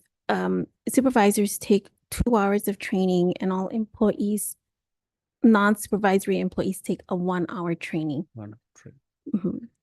And then now that we have our workplace violence plan in place, it's our goal to provide more training to staff. Okay. And that's in collaboration with the police department. And that is required, right? Oh, yes, as part All of of them our are. workplace violence plan. Yes, it is. Thank you. That's it. Okay. So quick question. I wanted to, you do, of course, performance reviews every year on their anniversary date, correct? She's like, That is pursuant to our policy, but I will admit that it was sort of like a back burner, but our goal is to put that back into place and come up with more of a robust, comprehensive employee evaluation plan. The one that we currently have in place, I believe, is from 2011. So we are working with TPO Human Resources. They've provided us a sample of their document. So it's something that we are planning to revisit as well. Okay, because I know that they are important to, as an employee. It's so important because it's good performance review, it all in general, but then also, to me, I think we should, I don't know, probably too late or something, we can kind of revisit and put something in regards to like a quarterly, there's this word I'm trying to figure out, not just a performance review, like a employee evaluation, but also a quarterly one. I don't know what's that called. I don't know. Anyway, but it's good that we're going to revisit to do performance reviews every year on their anniversary date. Okay. Yes. Yeah, and Okay. I would say that that's been one of the things I've been pushing on, and I think it's an expectation, and we did do a mid-level management training for all the kind of the supervisors below the directors, and I think we did new directors, but is to always check in with your employee regularly to provide verbal updates of where they're how they're doing. Not to wait until the annual, even if you did it annually. Yeah, the performance review, that's a little bit too late. You want to be guiding your staff as they're moving forward. So that was part of the training we hired TPO to do, and they actually talked about, they did performance evaluation training and how to, continue to, in a way it's mentoring staff, right? And you're trying to train up for success. So we are definitely working on that. There is more work to be done. This is kind of the first step, is getting the manual in place. And then that's kind of what Fran's focus and my focus will be in kind of in the coming months. Okay. Thank you. You know, Yeah. Yeah, thank you. And I'll just do a follow-up to that and just a comment as well, because I know performance evaluations are really critical, especially I come from local government. Yeah. And I know it's not always, doesn't always happen, right? I mean, you have it in the books, but it doesn't always happen. But I think when there's times that, for employee purposes, right, you want to ensure employees also have insights in terms of their job performance, what they're doing, how they can improve as well, right? And to be able to support them in that, but also to be able to support them if they're not doing so great, to be able to help them, right, on how they can enhance their performance. I think it's really, really critical, because local government is pretty notorious for not doing that. So I think it's really important to be able to have a regular schedule, to be able to have that time with each of the employees. And we're not that big, thankfully, right, where that can be done. So, which is important. I have a question, just because I know it had came up during the pandemic, and I don't see it necessarily called out in the manual, but just kind of like a brushed over on the telecommuting policy, that it should be adopted.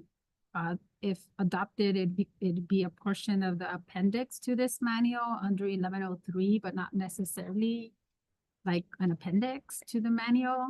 I know it was heavily discussed during the pandemic.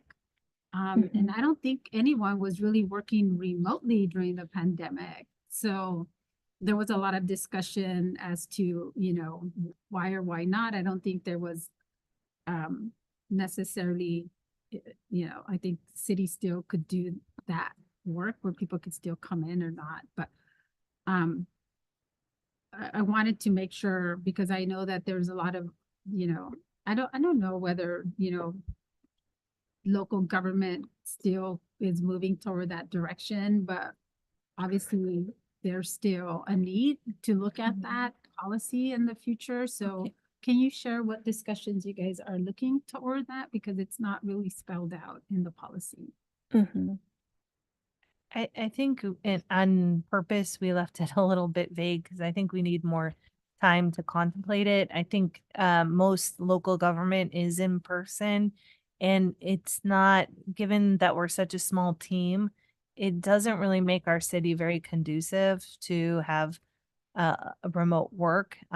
We have been, and Fran can correct me if I'm wrong, we've had occasions where people have had COVID, COVID still floating around, where we've been, we have allowed remote work on kind of a case by case basis, but some of the jobs just don't. I mean, you can't be a water operator remotely. You can't be a police patrol officer remotely.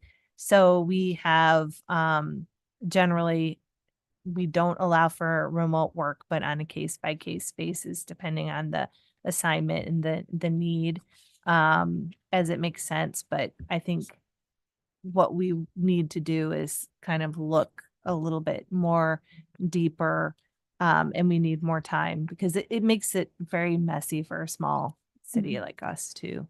And I don't know if Mike or Fran wanted to add anything more than that.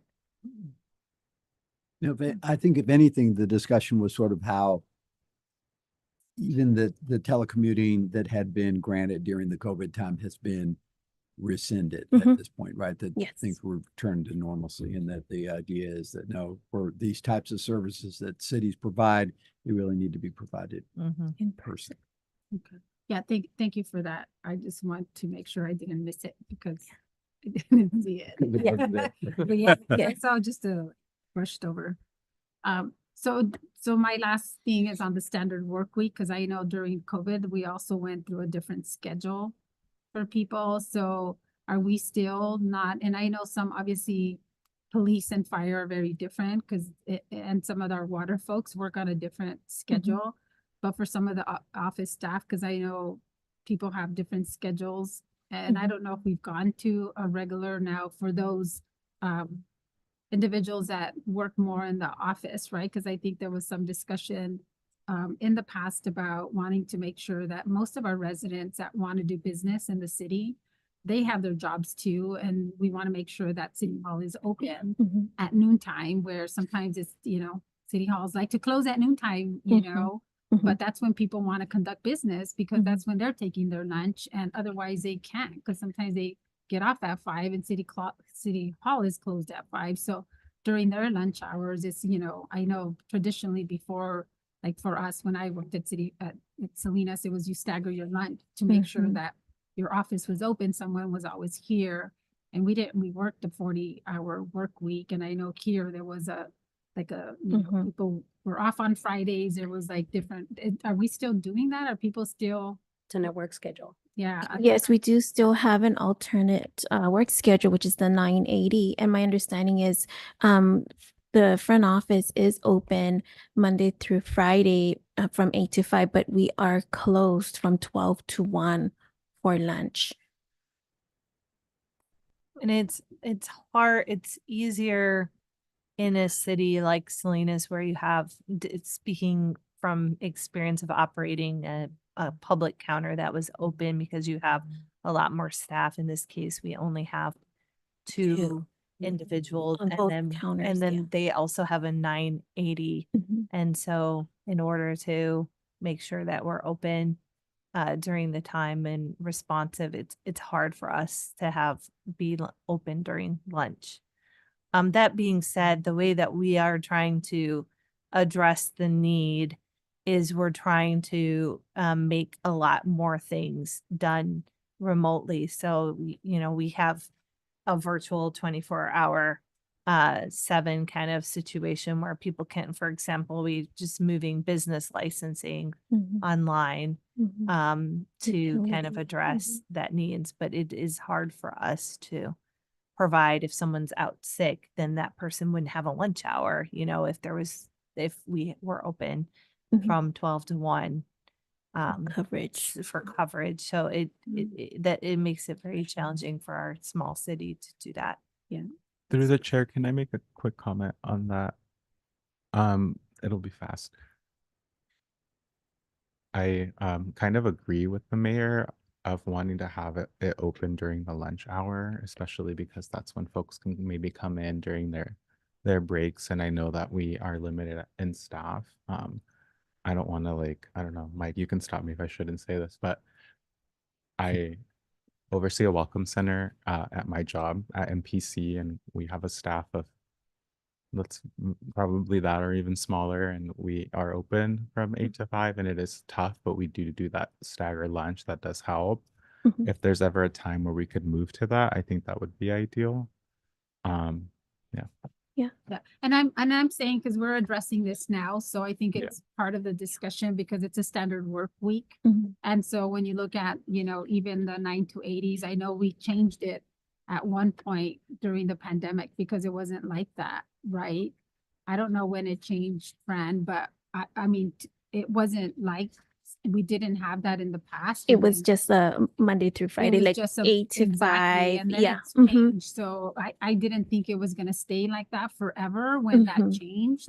So I think for me, it's for some of the positions, it makes sense. But if it's impacting it's impacting the services that we're providing to our community, I think we need to come back and revisit those positions that Mhm. require them to be able to look at the impacts to our residents. And I agree. I mean, you know, I've been in public service forever. And so, I mean, we've had two people and Mhm. we've had to stagger our lunches when it's just Right. two individuals. And I've heard from a lot of our community members that, Mhm. you know, that's when they use the time to be able to do city Mhm. business. And even though we're transitioning to online, you still have a lot of our residents that don't go online Mhm. because they still want to pay their utility bill Yeah. in the, you know, we still have elderly that want to come and they want to physically pay their bill because they can't do it online. You know, they don't know how to do it online. So I get it that we want to do that and it's good for some and for a majority, but we still have a subset of our population that doesn't do Mhm. that. So Mhm. we have to understand that we still have to be able to provide that service, and having an office that closes Mhm. from 12 to 1 is really not providing a customer service that our residents need when we have a staffing that can look at how do we provide a better service to the residents in our community. Right. We can certainly explore, like you said, staggering their lunches, rather than both taking it from 12 to 1, maybe 11:30 to 12:30, while the other 12:30 to 1:30 or something like that. But we can certainly, look into that for our front counter folks so that we can continue to stay open throughout the lunch hour. Those are my comments. Yeah, and I don't think that would necessarily reflect anything within the manual itself, Mhm. but let us we have the direction that's the desire of council. Let Mhm. us go back and kind of see how that would work. Yeah, thank you. And those are just my comments. And then on the tuition reimbursement, I just want to make a comment because I know we have the $500 per fiscal year. Mhm. I know when I was with the city, a lot of people didn't take advantage of it. So if we can just make sure that we are supporting our workforce to take advantage of it, that they're really utilizing it, because I know that many people don't use it. Mhm. And even if it's taking a class or, doing, using it for advancement and really being supportive of, being able to look at what are some of the opportunities that we have, Mhm. maybe working with Hartnell College, right? What are some of the things that they're offering that maybe they can come and do a presentation of what classes they're offering? Sure. So, Mhm. our staff. Yeah. I shouldn't say our Yes, staff. we can certainly Our send team can something really out take to staff. advantage of those opportunities because it's free money. Yes. How do Yes, they it take is. advantage of really getting, Mhm. more education or or whatever certificates or whatever they want to get, but to utilize that, because I know when I was Mhm. with the city, it was free money and, Yes. people rarely used it. Yeah, yeah, and there, actually the MOU allows for even more, so yeah, it is a very good incentive Yeah, and if we can for really them to take encourage them, advantage of. because we Yes, really want them to I will. have those opportunities. That's my last comment. Yeah, will do. Through the chair, are we included in the No. benefit? No. Yeah, well, that's a good benefit for employees, right? It's just Yes. encouraging them to please take advantage of that. Yes, and we did, several years ago, we did have a lunch and learn, and it was like, did you know that the city provides this? And it was basically, showcasing this tuition benefit, basically allowance during a lunch and learn. So yeah, I will definitely share that. And bring Just- CSU and B. We have it Yeah. so close, Mhm. what do they offer that, people want to take classes, they're close by, making those connections. Okay. Okay. Thank you. Okay, so with that, then, council, if there's no additional comments on that, then I'll take a motion to approve resolution number 6281. Okay, I have a motion on the floor, second by Second. Councilwoman Banuelos. All in favor, say aye. Aye. Aye. Any opposition? Any abstentions? Okay, motion carries. Thank you so much, Fran, for working on this for the past 2 years. Thank you. Thank you. Thank you, Fran. Okay, so we'll move on to item number 3, presentation on the Talk to Me Technologies Communications Board, and I'll turn this over to Megan. Yeah, thank you. I know this was a request to be agendized. I provided a little staff report, just to cut to the chase. I think, our Mayor Pro Tem Cabrera reached out to, the Board of Supervisor Lopez, about potentially funding these, Talk to Me technology, communication boards, to help, I think they call it neurally divergence. That's not the correct thing. Different. Neurodivergent. Yeah, neurodivergent children who may have challenges communicating, to have a communication board that they can use with other children to help, you know, help them feel like they can say, come on, let's play together, in the park. So, I realized I didn't, in my presentation, didn't attach what these boards kind of look like. So sorry, I was fussing around with the papers because when I went to print, it didn't staple. It didn't print my pages in the way that I wanted it to, but I'll pass along, kind of information about what these things look like. And, as you can see, the boards are, you can kind of get a scale of what they look like, but they're, you know, they're they set a little bit lower. They're kind of, I would say, the size of like a typical 2 information board side by side. And it allows for children to be able to communicate, at a park, by pointing to things, you know, kids not only with you know, that are neurodivergent, but it could also be kids with speech impediments or language challenges. And so, these are what the boards look like. Supervisor Lopez, was very interested in the idea. I think Mayor Pro Tem brought it up of, what they have in, Coalinga. And, Supervisor Lopez thought, wow, this is a great idea. I'd like to pioneer this in the 4 South County cities. He would fund, 2 boards per city, which would roughly be about $8,000. We think, the boards, definitely we think a board should be placed in Orchard Lane Park as it's our, inclusive park. And also it has the most activities in it, kind of chock full into one place. So we feel like that one's, definitely should be a location. And then, we thought about Peverini Park. But if Peverini Park is, I know it's not quite as, busy as Orchard Lane Park. Another possibility is, in the Gallardo Park around where we have that, play structure, seems to be a good idea. So anyhow, we are looking for discussion to see if council wants to proceed with it. Our involvement, or we would have to install it through Public Works, but it's not that big of a deal to install the signs. Obviously the biggest cost is paying for the signs themselves. And we're also looking for direction on the location of the park. I talk a little bit about what they include, but probably a picture is 1,000 words. So hopefully what I just passed out to you kind of shows how these boards work.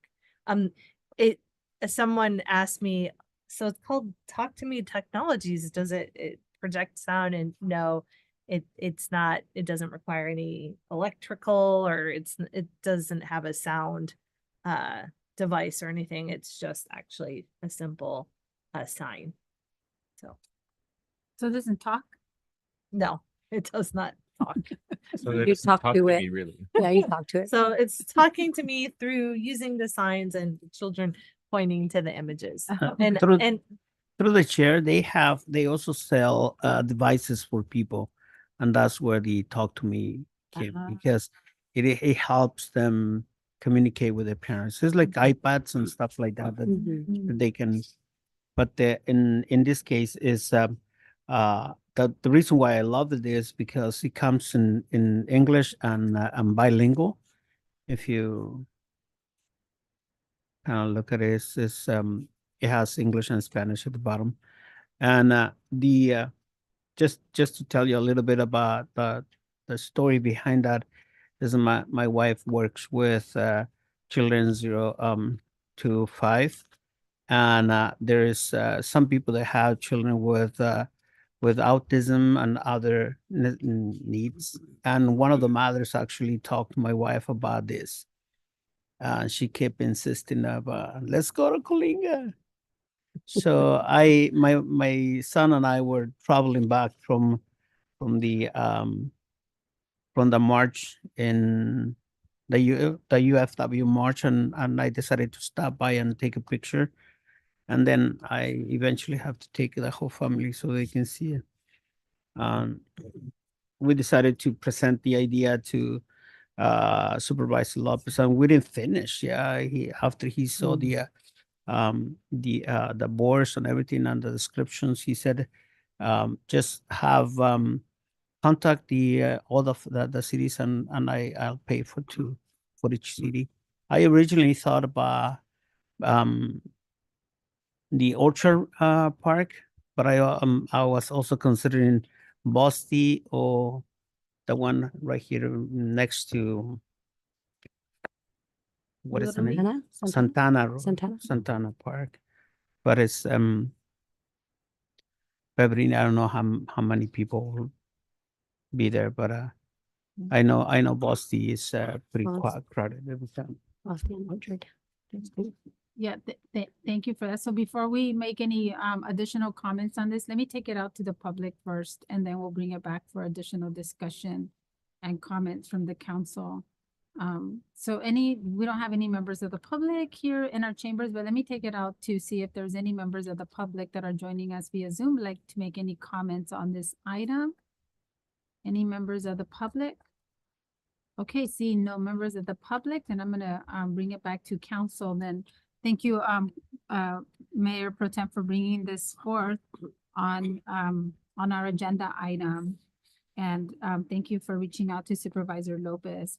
So let me start then with Councilmember Caldera to see if there's any comments, or I know on this one is just any additional recommendations for the parks in terms of where the installation would be.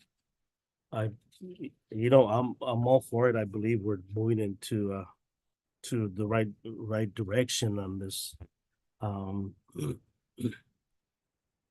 Being impacted by family members who are autistic and friends who have kids who are autistic, I think it's something that we have not, if we've never been impacted by anybody that we know personally, I don't think it would be too important. But I mean, for some people, I think this is very important, and I believe it's a great idea. Good idea. Now it'd be nicer if it would really talk to you without the kids. Anyways, that's all. Thank you. Councilmember Saldo Sanchez. Yes, I think this is great. I do have a recommendation. I don't think it should be at Peverini Park because I don't think there's a play structure there. It's at the Lum Memorial Park. But my recommendation would be maybe Veterans Park, or Bla Santana Park, because I don't want it to be focused in just one section of town. And I think it'd be nice to have one in one section of town and then another in a different section of town. Because the Little League, Gallardo Park, and Orchard Lane Park are kind of closer by, and I think it'd be nice to have one on one section of the city up north and then one down south. That's my only recommendation. Okay. Thank you for the recommendation. I'm gonna bypass you, Mayor Pro Tem. Let me go to Councilwoman Banuelos, and then I'll come back to you. I have a recommendation as well, and then I'll come back to you. Councilwoman Nolas? It's a great idea. I do have a grandson who is autistic. And the great thing is that, it's a visual display of talking to me. And I believe if I seen it correctly, they have it at Padden Park and Marina, something similar to that. But not more extensive like in Colinga. But I do request also just 2 locations, not Orchard Lane Park because there's so much traffic, but we want to also utilize our other parks. I would, encourage the Vosti Park and then also Veterans Park as well, because Supervisor Lopez said 2 for each city. That would be maybe my recommendation for those 2, because we want to make sure that the other parks are not left out. And then, of course, there's so much walking area exercise that family and friends go out there too, not just in Vosti Park. Not just in the other parks, but Veterans and Vosti would be ideal. Okay. Thank you for that. Yeah, Um, just through the chair. If you look at the drawings, it involves language like "I want to go again," and Veterans doesn't have. There's a playground in Veterans Park. Does it? Yeah, they also have like an alphabet on Veterans Yeah. Park, which is really cute, and you can look at all the letters. I lived by it. I used to go there as a Well- kid. There's a playground. Yeah, so let me, so before you make, so do you want to make a recommendation before we have discussion? Because I have a recommendation and then we can have a discussion. Do you Well, have a recommendation? Yes, Okay. I would recommend the Orchard Lane Park and the Boston Park. Okay. Okay, thank you. And then we'll open it up for discussion. So, I also, for my recommendation, I concur that I Orchard Lane Park and Orchard Lane Park because it is an inclusive playground and that is heavily, heavily used with families. I mean, you have children, like, all the time. That park is utilized like super extensive. So I think that's one of the locations, I think, if we can agree to that location. And then I think the second location, I think we have to have a discussion on that. And I think when we talk about locations, council, let's talk about really where there's play structures, right? Because this is, and where there's families, right? Where there's a lot of utilization of those parks, and they're not in isolation. So it's really looking at the parks that are really heavily used for children and for these kind of spaces. My recommendation is going to be Vosti Park as well, because I know that park, not Vosti, sorry, but the Little League.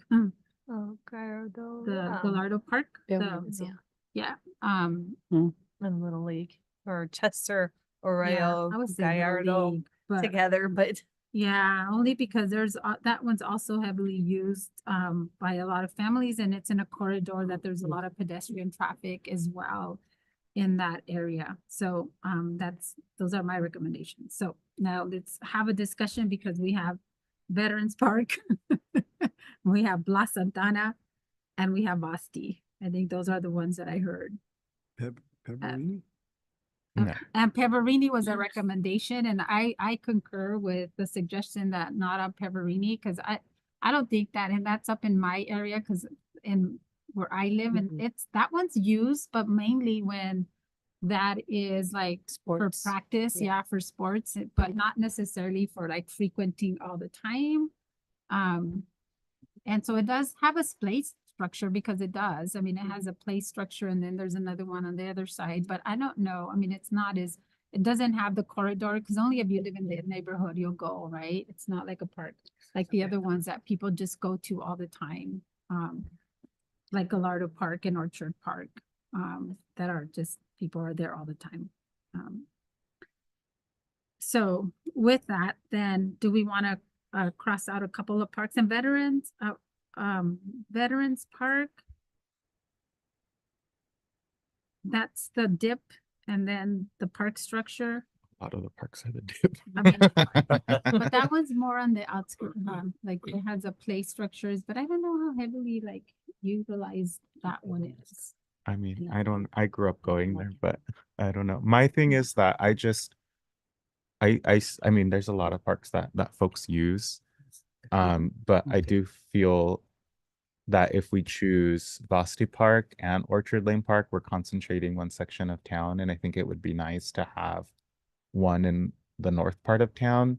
So I'm open to either Veterans Park or Blas Santana Park. Blas Santana Park, I see people that take their children there as well. So we need to serve kind of both sides of town, the north and the south. I know a lot of folks go down to Orchard Lane Park, which is great, and Vasti as well. But I think because it's two, we should kind of have one in each part of town. And then hopefully somehow magically we have more funding and we can purchase a third for another park and do that. Well, but let's concentrate on the two that we have, but Blas Santana doesn't really, so Blas Santana is a dip and Blas Santana doesn't. So there's a play structure. Yeah. And at Blas Oh, Santana. yeah. Next to that's the true. basketball. I grew up going there as well. Yeah, there's a basketball by my and play house. structure. Yes, Tot there's a lot. play structure and Yeah. a tot lot, and a lot of folks use it, Yeah, especially because of soccer. Kind of the same thing for Vasti, which is why I'm recommending that one. yeah.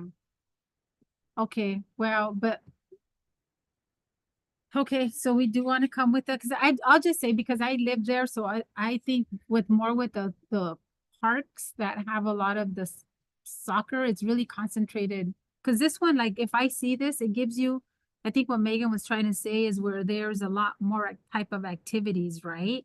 Because you want, and some of these parks only have a lot of activity when there's like soccer games or like more concentrated on sports. Isn't that Not what Little League necessarily- is though? As well, it's a small, No, but- it's a small structure, and I mean, I feel like it's only used when there's games No. going on. There's used all the time because it's right on the corridor where people walk. So People walk on Gaboland too. yeah, but the park is in a dip and you have to go to the back. I live in that area. Well, so I'm Barcelona and I mean, Prada, you don't go to always- the dip. I'm always seeing it and I don't always see a lot of people there. So, I mean, I think it's I mean, we want to see where there's high visibility and there's high use, right? Because Well, I'm gonna stick to my advocating for the north part of town, but it's up to you. I mean, I'm one person.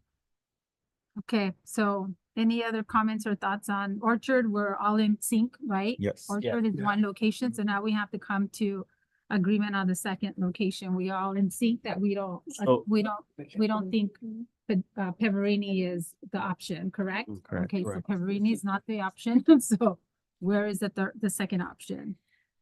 To me, Boston Park is because it's on Monterey Street. There's a lot of kids going across the street using it, and of course, grandmas and grandpas go out there with their kids, with their grandchildren, and not only that too, but I mean, yes, it's being used during soccer, but there's a lot of families out there, using it, and it's like one of the main parks is that they always use because there's two playgrounds there. So I'm advocating for the second location to be at Boston Park. Okay, well, I'm advocating for the second location to be at the Little League Park. And I'm advocating for it to be either Veterans Park or Blas Santana Park, so that we have one on each side of town. I don't think. My two choices is Blas Santana and Orchard Lane. Oh, that's two for Blas Santana. Pro tem. Mine is Bosti and what is the one over here? And Or the Blas Little Santana. League, the Little League. Blas Yeah. Oh, Blas Santana. But Blas Santana. Wait, either Blas Santana or the one in Little League Park, because I seen a lot of people there all the time. So it's either that one in Little League Park or Bosti. But I have a tendency for Bosti. I use that park a lot, and I seen people use it every day, whether they're playing soccer or not. But children are always there. At Boston? All the time. Okay, well, let's make a motion and come to a consensus. Do we need a consensus? We don't need a motion. We just need a consensus, right? Consensus. Yeah, I don't know how we're gonna reach that consensus without a motion.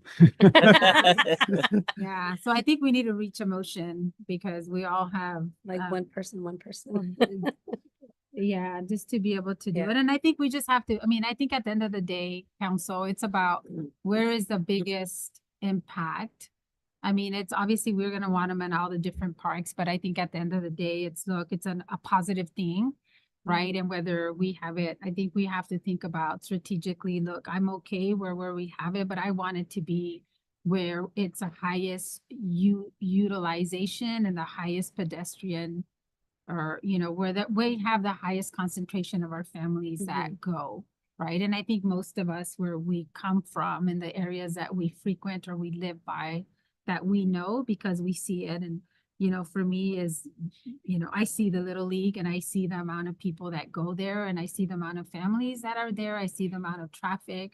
And also in certain seasons for us, there's tons of families there all the time, right?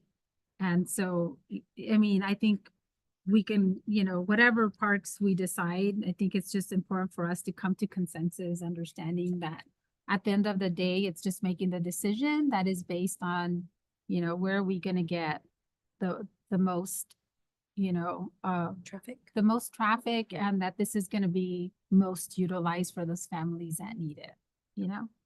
Let's select only one. Because we're saying two, so now let's just say one. and see Yeah, which and one it that's- sounds like there's I heard three, Blas Santana, or where a person was supportive, Blas Santana, Basti, And and Little then League. Little League. So those are three, Basti, Blas Santana, and Little League, so we have to. But we all in agreement for Orchard, correct? Yeah. Yeah, that's already, we've Okay. already determined that, Yeah. so Orchard's already been determined, we just need one more. So we, So, the second. let's not go back, we've already determined that, So you so can we're pick- done. We got Vossi, Blas Santana, Santana, and Little League. Come on, guys, can't be that hard. Okay, guys, 9:15, let's do this. All right, let's just do it. Let's just do it by poll. Okay. Who's in favor of Vosti? Pick got one. Two. Okay, so we have two, Okay, and Blas Santana, Two. two, okay, who's in favor of Little League? one. One. Okay, so we eliminate Little League, Okay, and then it's just now we can decide who's going to Vosti? change their vote. Yeah. okay, who's in favor of Asti? There's three, who's in favor of Blas Four. Santana? Four. Okay. So Blas, Ben, Councilman. Ben, you said four? He said, okay. yeah. Okay, So we got four. so we got four, That's it. okay, great, so, Well, I good, tried good, so did I, so, right. okay. for Northtown, for the town. Alrighty, okay, so we say, Basti and Orchard. Orchard, okay, good. And Alright. if we really like them, they're not that expensive to do, so we can look at how they work out and then maybe next year One in every in park. the budget, you can. yeah, And the company is giving us 20% off. Oh, nice. that's Oh, awesome. good. Yeah. So Okay. Sure. Alrighty, thank you for that. So thank you, Mayor Pro Tem for bringing that forth. So let's move on to the next item, which is our last item on our agenda. Discussion on City Council Miramonte Advisory Committee, and I will turn this over to, Megan. Yeah, and maybe And to- before it begins, I could just have Mike just provide a little overview of our policy related to the formation of committees. Well, I can do that, but it sounds to me as if we're going to sort of have a hybrid of what our policy says that doesn't address it squarely, right? Because we are going to basically form a standing committee, or at least that's the proposal, which has a much more structured process. But we also want it to be an advisory board. It's going to have ongoing appointments and so forth and so on. So my recommendation is that we just have, there's going to be a suggestion, I think, for the formation of this, and then appointments to be made. And I think that we should just have a consensus that those are, everybody agrees that the committee should be formed and that the appointments are good, just so that we have a clean record of the fact that it was discussed and transparency in that regard. And just to give a little overview, I think this, and then I can turn it over to the mayor, but just to give everyone a little feedback on the development agreement process. This the Miramonte project has been in the works for nearly 2 decades now. We do have a conditionally approved annexation pending satisfaction of the ag mitigation. A lot of the what's a little bit unusual here, and I think we discussed it before, is that typically a development agreement is goes together with the adoption of the specific plan and the entitlements. In this particular case, it did not, that the entitlements went forward in the specific plan in the tentative map. So I know that one thing that's been a little bit frustrating for council is that because of that, a lot of things have been pretty determined. And now it's like, okay, so what is the scope of the development agreement? And it makes it a little bit more narrow than is maybe typical. So a lot of our development agreement, a lot of times the development agreement is really about how things are financed, how things are paid for, and what the developer would be responsible for in terms of things like, in this case, one of the things that was referenced in this specific plan was the police substation / really it's a fire station. It's not, there is no such thing as a fire substation, but anyhow, that was one thing that was kicked to the DA. So I wanted to give that for a way of background that a lot of the stuff has kind of moved forward.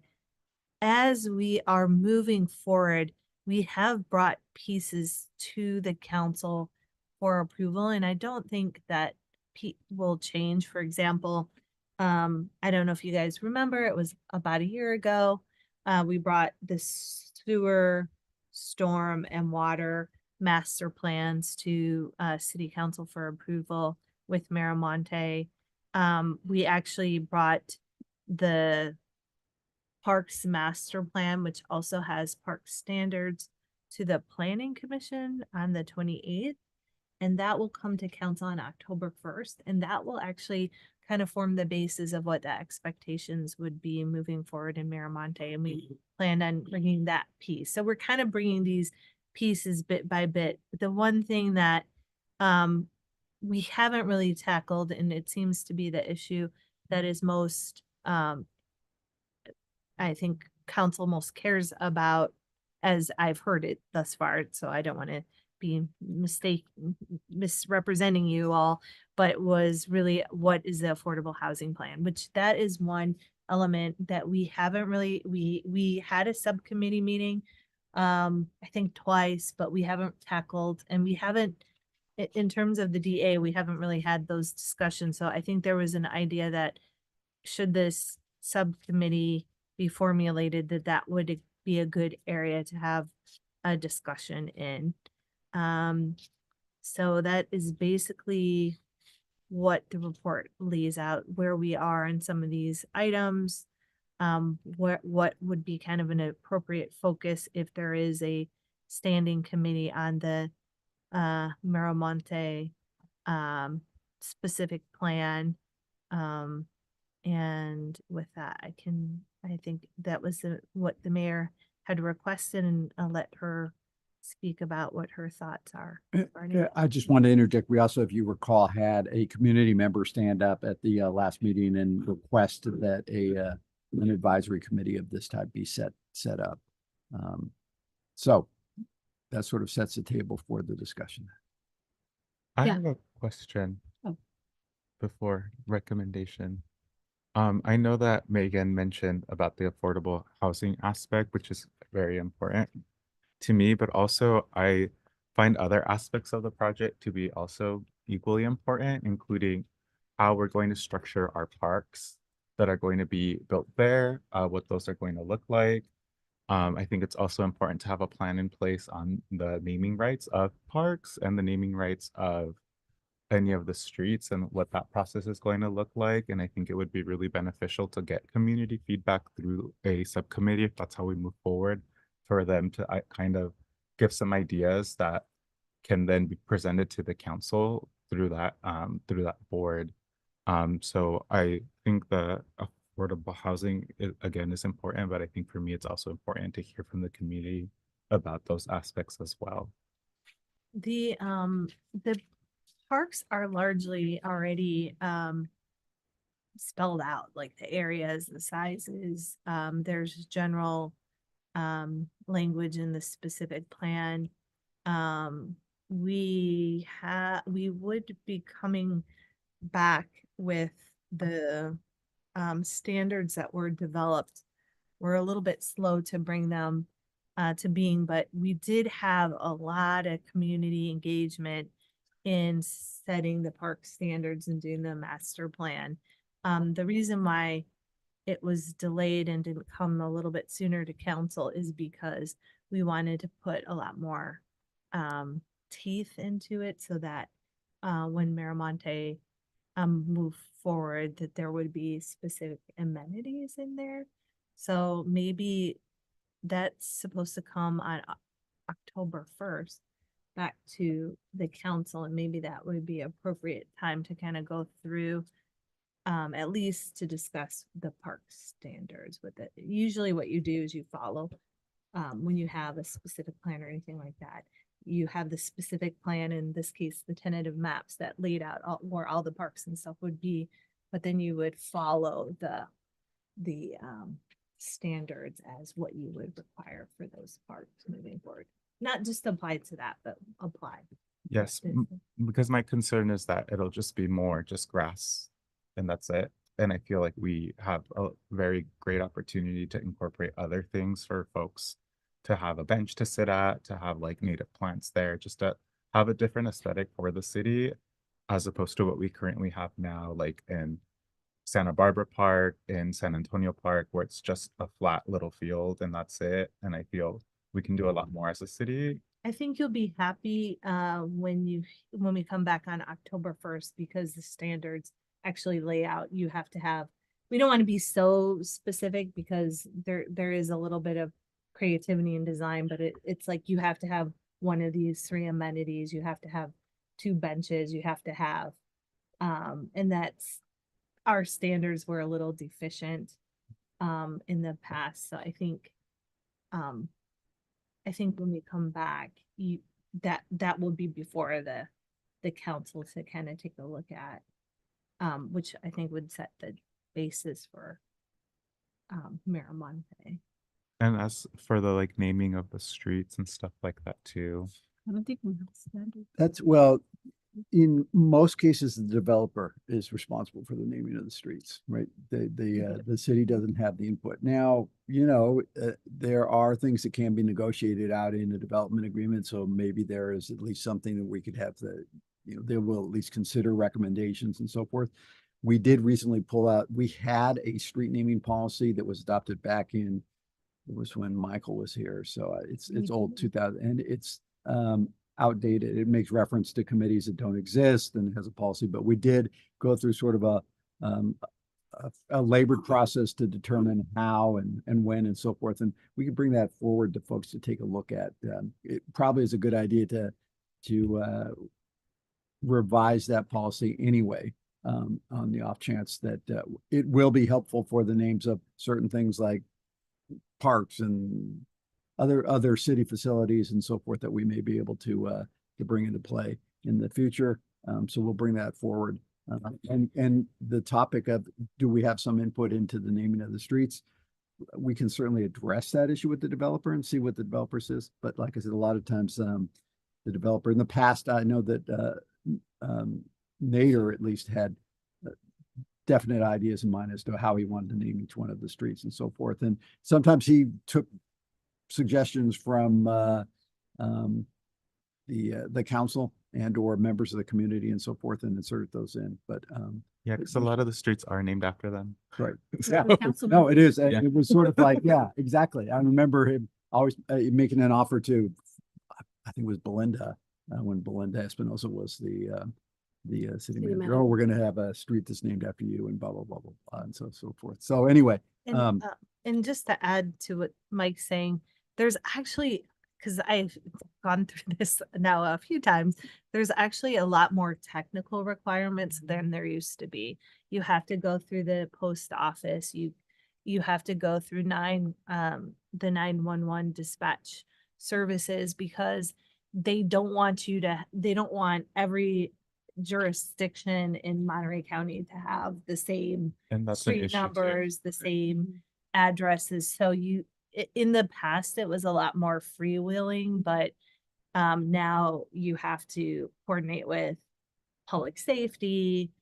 They also have naming conventions where it can't be too garbled, because if someone, calls and the certain number or iterations can't be used together, because it'll be garbled and 911 won't, the dispatcher won't understand. So there's like those technical aspects of it. Not to say, like Mike said, that I'm sure, having some, naming feedback is fine, but it may be like, yeah, that's great feedback, but we can't use Esperanza because it's been utilized too many I times. think the last developer with the legacy projects, they brought it forth, and it's been several years now, but they brought it forth to the council just on the proposed Right. city streets, and if the council had any recommendations on that. So they did. So they did bring it forth, and we were able to make any comments. I don't think the council provided any additional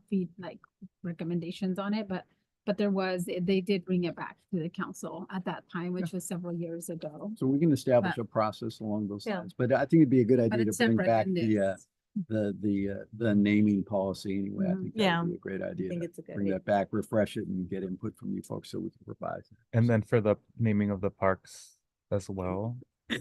Yeah, that developer the also? existing policy right now, I think, is for the naming of, because there was, I can't remember which park it was, but there was a suggestion that the park be renamed in honor of and blah, blah, Yeah. blah. And then there was, well, we don't have any guidelines for it and so forth. So we went through this long process to determine criteria for establishing and all those sorts of. So Mike, we did that when we had Orchard Park, because I know Is that what that it was with Orchard? It was, yeah, because we went out to the community. There was a whole thing with Orchard Park, what it was gonna be named and stuff. So I know there's a policy that was referenced in how we did that. So if we can bring that back, I Yeah. want to get back to Right. to the discussion, but so in terms of the naming policy, we'll bring that back in terms of the street naming policy, because it's not part of what we're gonna, what this advisory committee is gonna be looking at.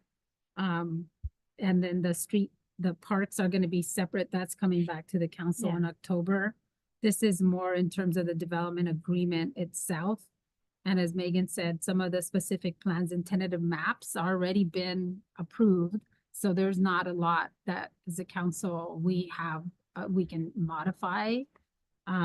So I want to make sure that the council has referenced also the document that Megan sent for this discussion, because it does lay out pretty much what are the documents that we're able to review and approve, make changes, and which are the ones that we don't.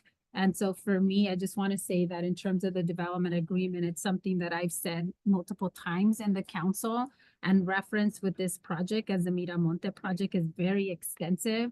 And to Councilmember Ansaldo's point, we want to make sure we get it right? It's a pretty extensive project. Over 40% of our footprint is going to be, over 40% of the city's, footprint, right, is gonna be added. So we want to make sure that whatever we do have in terms of the development agreement, where we want to make sure we have things that are right, that we're able to look at the DA and make sure that we have those in place, and that it's a little bit more complex than what we look at typically in the housing ad hoc, because it is more extensive. And it does require a lot more, a lot more technicality and a lot more time to be able to do that. And to the Mike's point, that we have had discussions, or we have had public input, that the public wants transparency, and we also want transparency on this specific project. It's in 20+ years in the work. And so we want to make sure that as we're moving forward, especially on the development agreement piece, that there is transparency. So the proposed advisory committee for the Miramonte project is going to be really specific, just looking at Miramonte, the DA, and really making sure that the meetings are going to be a little bit different because they're going to be open to the public. We're going to have agendas, and we're going to be able to ensure that the public knows when these meetings are going to happen and that we get public input and that we are transparent. And that I think this is, I know it doesn't involve more community members that are being part of it, but I think my hope is that with that transparency and really being open to the public, that it satisfies that it's open public meetings where people can make input and people are aware of how, we're moving forward with the housing component, which I think has been a big piece of this project, really has been how are we producing the housing on the affordability piece that is needed. I'm giving the magnitude of this project. So as part of this process that I've been asking to bring back and be agendized for discussion, I want to make sure that there's clarity in terms of how we're moving forward. And I want to thank Megan and Mike for making sure that it got on the agenda and that we're able to discuss it and that we're moving forward and that we're adding this now as my mayor also role in making sure that I can create these committees to be able to move forward, that we're creating, the appropriate committee to allow us to be able to have that transparency. So with that, I don't know if there's any additional comments, but I do want to make sure that I make an appointment for the committee so that way we can move forward with discussion on the Miramonte development agreement to be able to discuss some of the more. I have another complex. question. So the subcommittee is only going to be 2 council members and that's it? Or are there also going to be members of the public part of the committee? No, it's going to be a council. It's going to be a council committee. So it's just 2 folks Mhm. in the committee. Okay, got it. And just wanted to clarify that this is going to be a separate and distinct from the existing affordable housing subcommittee that we have. This is just going to be Miramonte specific, right? Okay. So, sorry. Yeah, I think I don't know if it was me, but I didn't see that much information in how the committee was going to be formed and how specific that committee is going to be, because yes, we have description that is going to be over. It's an overseer committee, but what part of the DA is this committee going to be looking into it, and how much? So the DA will have a section that deals specifically with the affordable housing component of the project. And so the DA will direct what the requirements are going to be for the affordable housing. This is a project that's going to roll out over a period of 20 years, possibly, maybe longer. And so the DA will, set forth what are the requirements going to be in terms of how much affordable housing, what's the mix going to be, what is the marketing plan going to be for the affordable units, those sorts of things. Sort of if you look at what our standard affordable housing document looks like, sort of discussing those and how they fits into that. And if we can come up, it'll be helpful actually if the committee can come up with a template that we can use from one phase of the project to the next as we march through the development and so forth, so that we don't have to spend a bunch of time sitting down and trying to renegotiate every time something comes up. And then as at the bottom where it says alternatives, as opposed to the staff could provide additional study sessions on Miramonte to both educate all council members. So if most of our subcommittees spend an hour only, and once a month, is this the same pattern that we're gonna have? And how much information is the subcommittee going to be provided? So, because if there's a lot of things that we have to write, the people involved in it have to read, then how much time are we looking at? And is it more appropriate that we receive a study session like we've been doing it, rather than having two people only reading something or having a presentation. So what is the difference between those two? So, Mike, let me just answer that because I think for me, and this is my thing on the alternatives. So we had a workshop already to ensure that everybody was up to speed on the Miramonte project. But I'm not necessarily like we can continue to have workshops, but for me as a mayor, I have the authority to be able to set a subcommittee. And this is gonna be more focused on the subcommittee is really gonna dive into the development of the DA agreement to be able to have that template, because it is gonna be over a period of several years of phases in the development agreement. So it's not just, for me, it's not the workshop to be able to have a workshop and understand like, okay, where we're at with this process, because there's already a lot of information that this project is 20 years in the work, and a workshop isn't going to get us to where we need to be, where there's more work that needs to be done in the development agreement. So the staff and the transparency piece is really important. We're gonna have meetings as dependent as much as we need to in order to be able to move the development agreement forward as rapidly as we need to in order to be able to make sure that we're moving forward to bring something that is needed, right, for that specific phase of those projects that we want to move forward.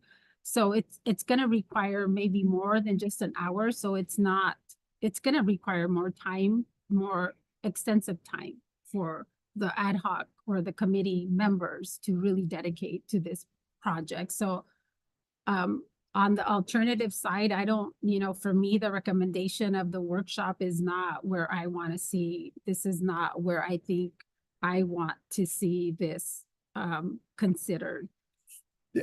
And I would also add that the what's contemplated is just an advisory board, right? It's not so eventually all of the material and so forth and the recommendations from that will come to the council as a whole for as much discussion as the council needs as part of the overall development agreement plan, right? So if there's, a need to sort of say like, hey, this is a huge project, the components of the development agreement are big enough that they really should be broken down and digested on almost on an issue by issue basis, we would be able to have the entire council engage and so forth with the community and with each other on those components of the DA that deal with the affordable housing.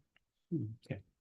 And I just want clarification that this committee is really going to delve into the affordable housing, because literally we spend 10 hours a week on minutia that I would be not great for the committee to get involved in.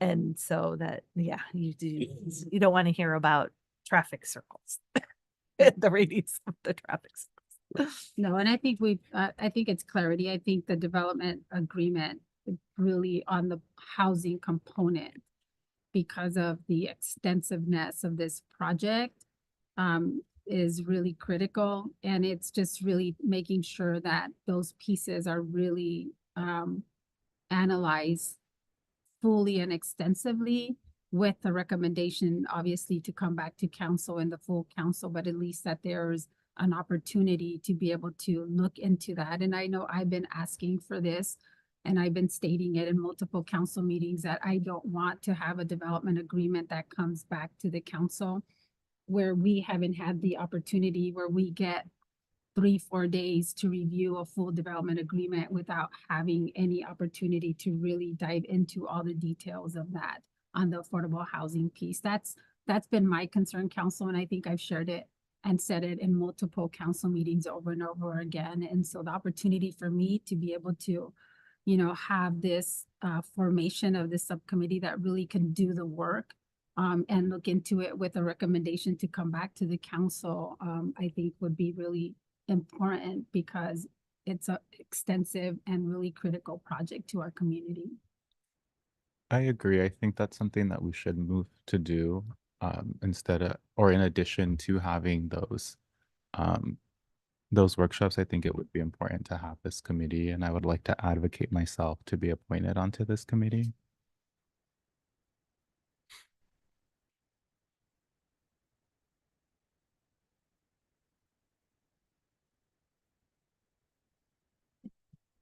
Do we have anyone from the public? No, nobody on the public.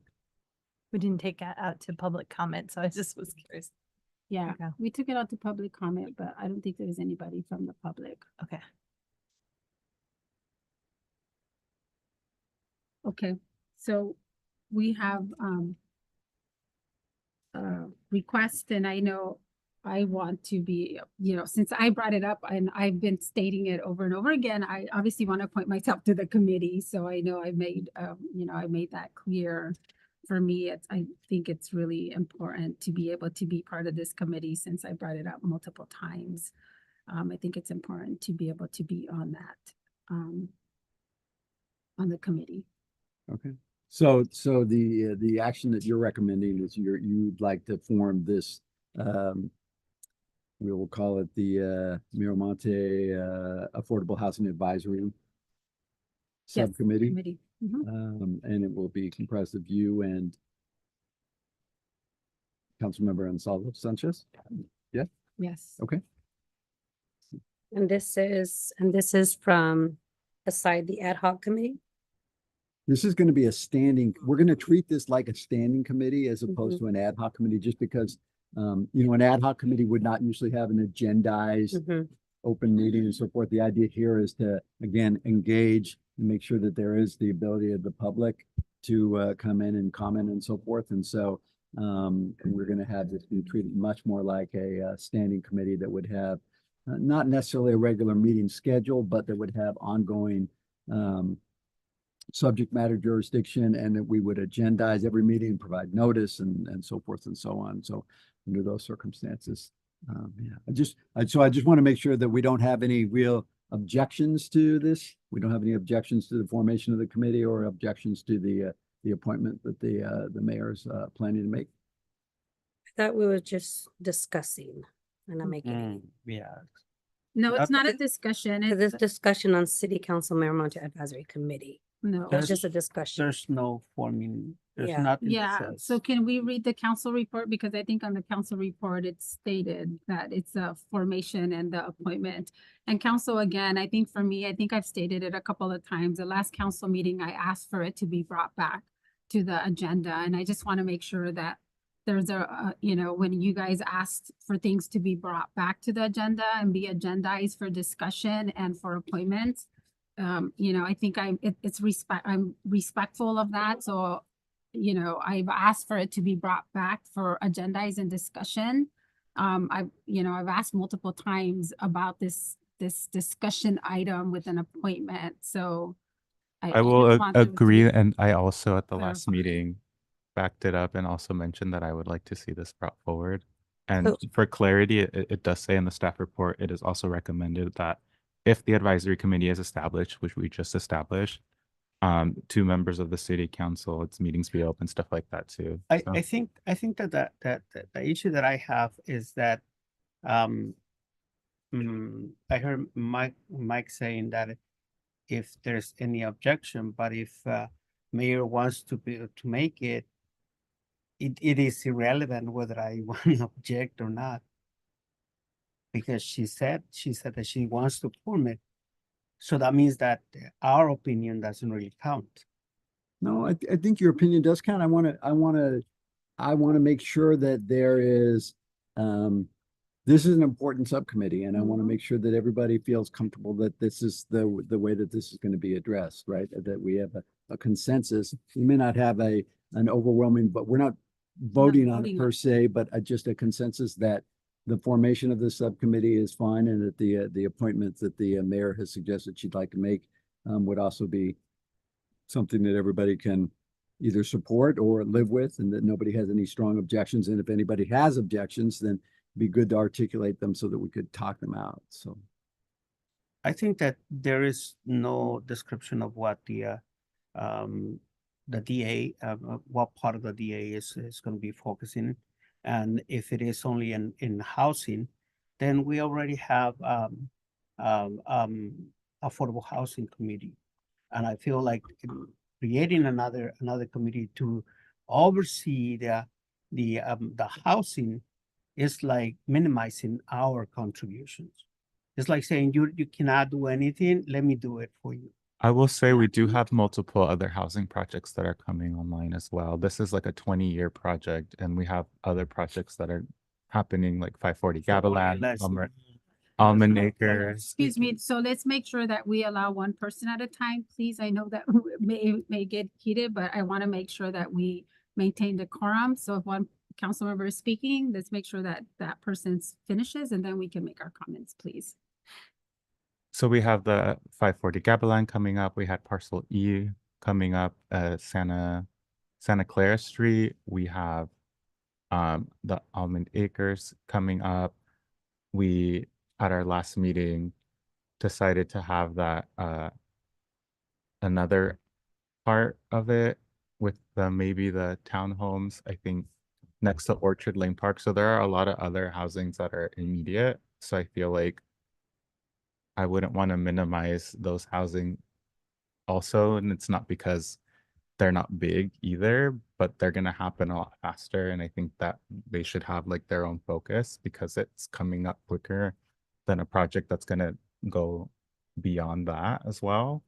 So I think that's why it should be important to kind of have a separate thing for that housing that's going to be 40%. Like, yes, it's big, but I don't think it's fair to say, maybe not fair. Like, I understand your point, but I feel like I wouldn't want you to minimize your subcommittee that you're in by saying that just because we're having another subcommittee for something else that your contributions aren't respected, because I don't think that's what the conversation is.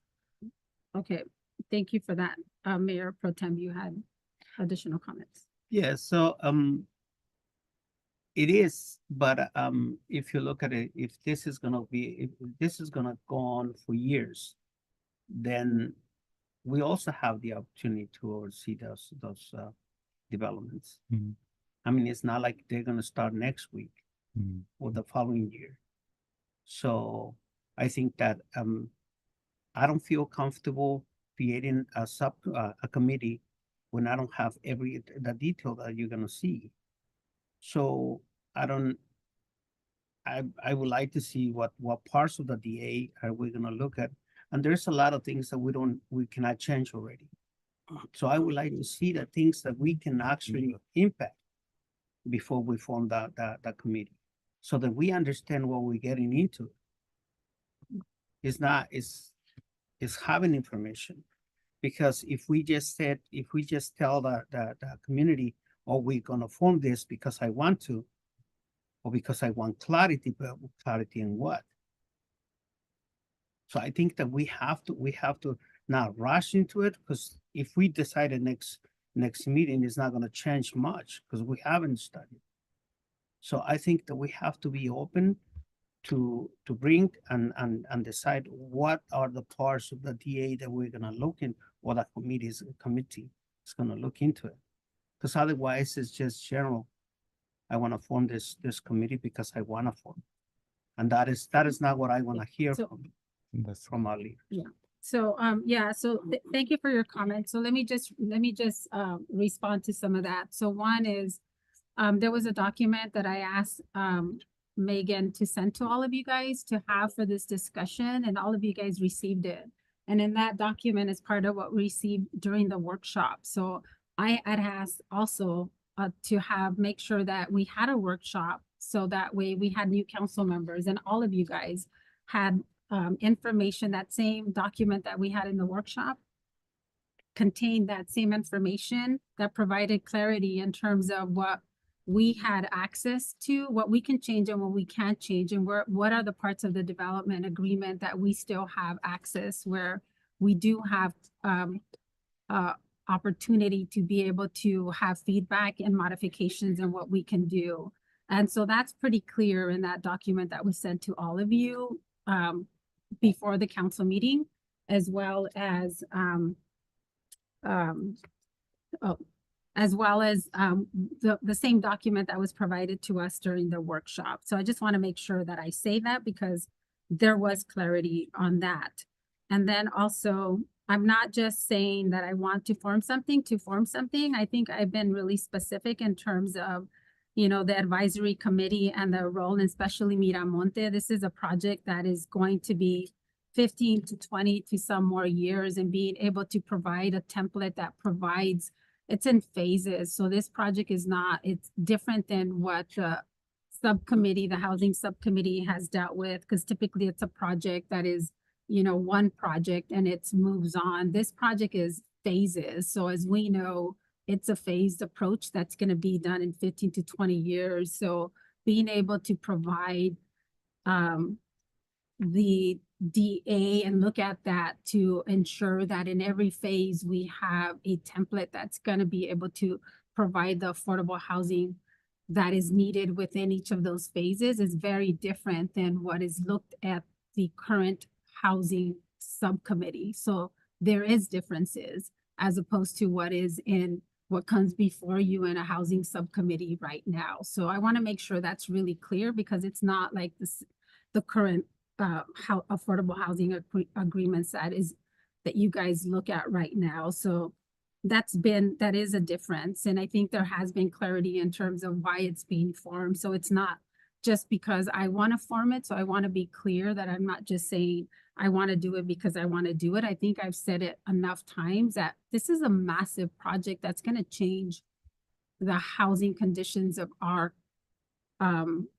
city. And we as a council have the responsibility to ensure that in each of the development agreement, which we all have come to understand, that is the document that we have as the opportunity to be able to ensure that we get the housing that is needed within our within the, you know, our control, right? What we have to be able to say, this is a housing that within the inclusionary housing agreement, within the regulatory provisions that we have that exist, that's the housing that we're going to be able to build, right?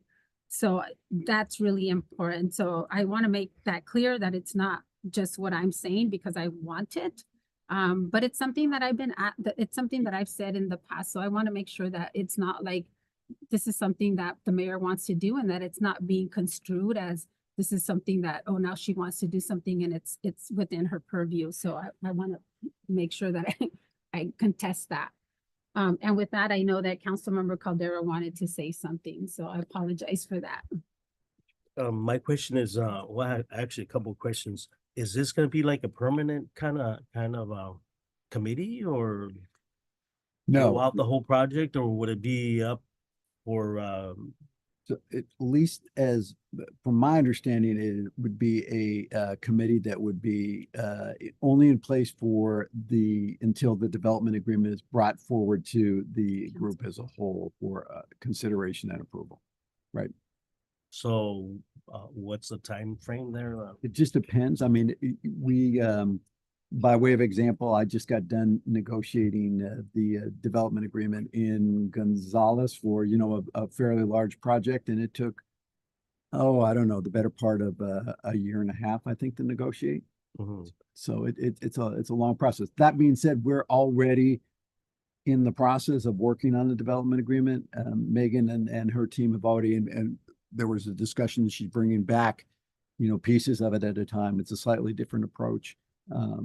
And it was, the thing that was different also in Gonzales was that we were negotiating the development agreement prior to all the other approvals. This one, it's a little bit more fixed because of the fact that we do have, you know, an approved specific plan and so forth and so on. So. Okay. Now, given the way we set up committees here, is the rest of the council going to be in the loop too? I mean, are we going to be? Yeah, these are just advisory committees. All the committees that I won't say all of them, like, so. Yeah, basically almost all of the committees that I can think of established in the last 15, 20 years have been advisory committees. They don't make decisions. They don't have decision-making authority. They have to make recommendations, articulate them to the council as a whole when it comes back, and then the council has the ability to say yes or no or whatever. I mean, sometimes that does happen. There have been instances where, for instance, previous instances on the Affordable Housing Committee where a recommendation has been brought back to the council and the council has rejected it. Said, no, that's either not enough housing or it goes overboard or it's ambiguous or something like that. So they are just recommendation advisory boards.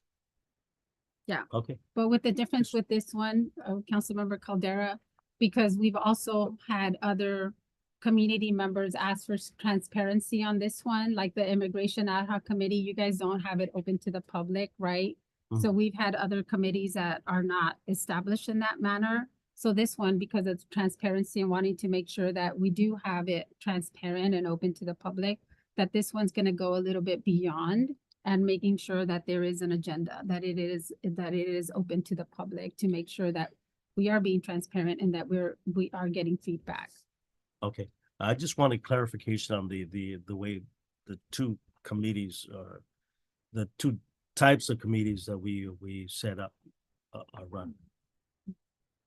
And just, Mike, can you have clarification? Because I know when the establishment of the other committees, obviously this is coming for discussion, but I also want to make sure in terms of understanding the roles of the committees as well and formation of committees. Because I know when we formed like the immigration committee with the legislative committee, you know, as a mayor, I know I had the authority to appoint different people and even myself, and I chose not to, right? But I just want to make sure there's clarity in terms of the formation. We're coming for discussion and we want to make sure, as you said, that there's an agreement on that. But I also want to make sure that there's an understanding of the formation of the committee process. As I indicated, this is sort of a hybrid. This doesn't fit neatly into what we have in our rules, right? So the way that the committee formation rules read are that the council approves the formation of a subcommittee, and then the mayor makes the appointments to that subcommittee. We have had purely advisory subcommittees where the mayor has just formed the committee and with the consensus of the council, then gone ahead, formed the committee, and people have been appointed. But it's important to note that, yeah, no, the council, that's why I'm sort of want to make sure that we have established that there is a consensus of opinion that this is a committee that needs to be formed. And secondly, the second prong of that, or the second factor, is then that the mayor is going to make the appointments to that committee.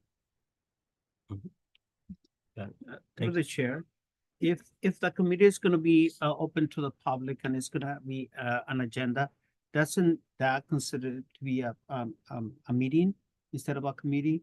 Advisory. Do we need are we going to be, is that committee going to be guided by the rule of order? It will be covered by the Brown Act. It will be covered by, it will be treated as if it is a meeting of one of our other boards that has is subject to both Brown Act and we're not subject to Robert Rules of Order, but we use those for purposes of guidance and so Guidance forth. and everything. And how about quorum?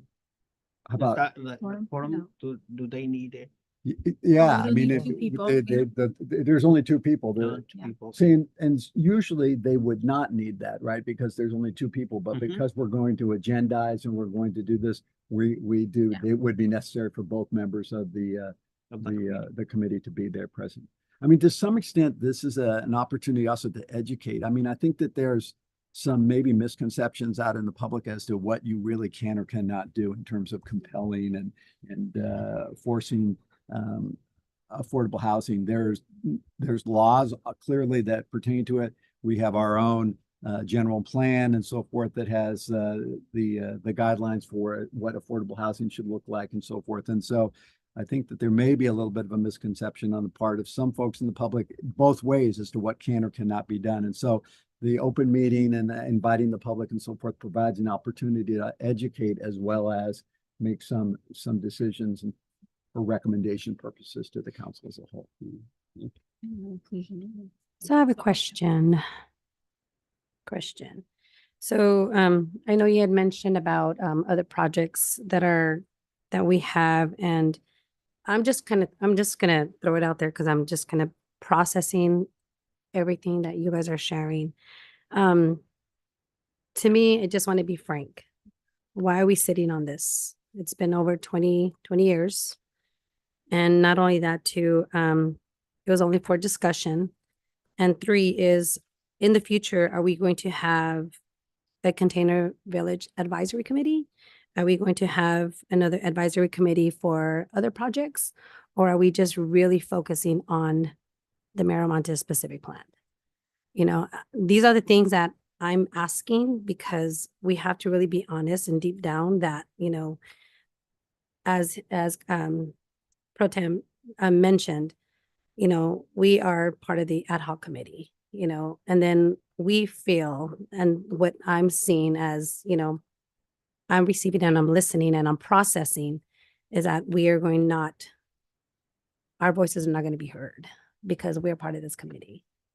And to make another committee because of this, Mayor Montes, because it's going to be extensive. I understand that, you know, that's where do we sit? Those are just my things that I'm receiving, processing, and I'm just asking. So, and then, I mean, it's 10:03, so I think this is only for just discussion, and not to make any decisions right now. So I'm gonna comment on some and then you can comment on others. It Yeah. was for discussion, but it was also for an appointment. And so the council, maybe Megan and Mike need to be more clear on that, but it was discussion and it obviously in the council report, it's recommended and it's also to establish the 2 members. So it's pretty specific in the council report. So I just want to make sure that it's clear that it wasn't just for discussion because there was language in terms of the appointment. That's one. Second one, in terms of the 20 years of why are we sitting on this? The project has been there for 20 years. I mean, that's not nothing that we can do or, you know, nothing that anyone in this dais has any control over. None of us were here 20 years ago when the project started, you know? But we're here now, right? So it has to move forward and it's moving forward and you know how will it move forward in the best way possible where we're doing our due diligence to make sure that you know there is a significant amount of time that is needed to ensure that we're doing our you know enough necessary review of the project itself and the development agreement and the complexities of it to ensure that we are providing the best recommendation to the council to move forward with what's in the best interest of the city. At the end of the day, the council can come back and, you know, we have the prerogative as a body for whatever recommendations are going to be made, but that there's an opportunity to afford a deeper dive in terms of those development agreements. And, you know, all I can say to this body is that my fear has been that we've received development agreements that have come to us and we've had to make a determination and there hasn't been a deep dive in terms of the recommendations before us. And so this is not just like any other affordable project. This is a very, I mean, this is my last time I'm going to say this, but this is a project that is going to increase our footprint by over 40%. So it's a very significant project as opposed to the other affordable projects that may come before this body. So it is very different. And for that reason, I think it affords itself to be able to have its own subcommittee that it can take a deeper dive into it. That's the only reason, not ignoring what the Affordable Housing Subcommittee is already doing. And I want to make sure that I'm clear on that. So there's no reservations about I'm dismissing the work that the Housing Subcommittee is. I created the Housing Subcommittee, by the way. And so, you know, I took myself off the Housing Subcommittee, by the way, and it's my passion, by the way. So I want to rely on each other to be able to make sure that we continue to pay attention to that, right? But I also want to make sure that there's no conception that, you know, there's a dismissive factor to this. Will there be other subcommittees created? Absolutely. You know, if we need to create one for the container village, because that's another project that, you know, deems another subcommittee, right? Because there is things that we could be doing because we need money.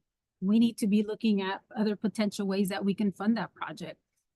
You know, that's a perfect example. Yes. You know, those are the subcommittees that we want to be able to create when there's an opportunity for us to really make sure that we're doing a deeper dive into those projects that we need more of a discussion on those. So I'll just kind of leave it at that. I think I addressed those. So with that, anyways. Can I say something? Through the chairs. Sorry. Okay, and it's, yeah, so if we could just kind of finalize this and last comments, so we can wrap this up. It's already 10:08 and then we still want to move forward. So final comments, just take final comments so we can move forward. I do see the review and analysis that it does state. It also recommended that if the advisory committee is established with 2 members of the city council, its meetings will be open to the public to ensure transparency and allow for public comments similar to regular council meetings. Additionally, meetings should be noticed and conducted in accordance with the Brown Act, even if the committee is not formally subject to its requirements, as Mike had shared earlier. I think just my final comment is just, I feel that our voices are not going to be heard as for the ad hoc committee. So that's my last comment.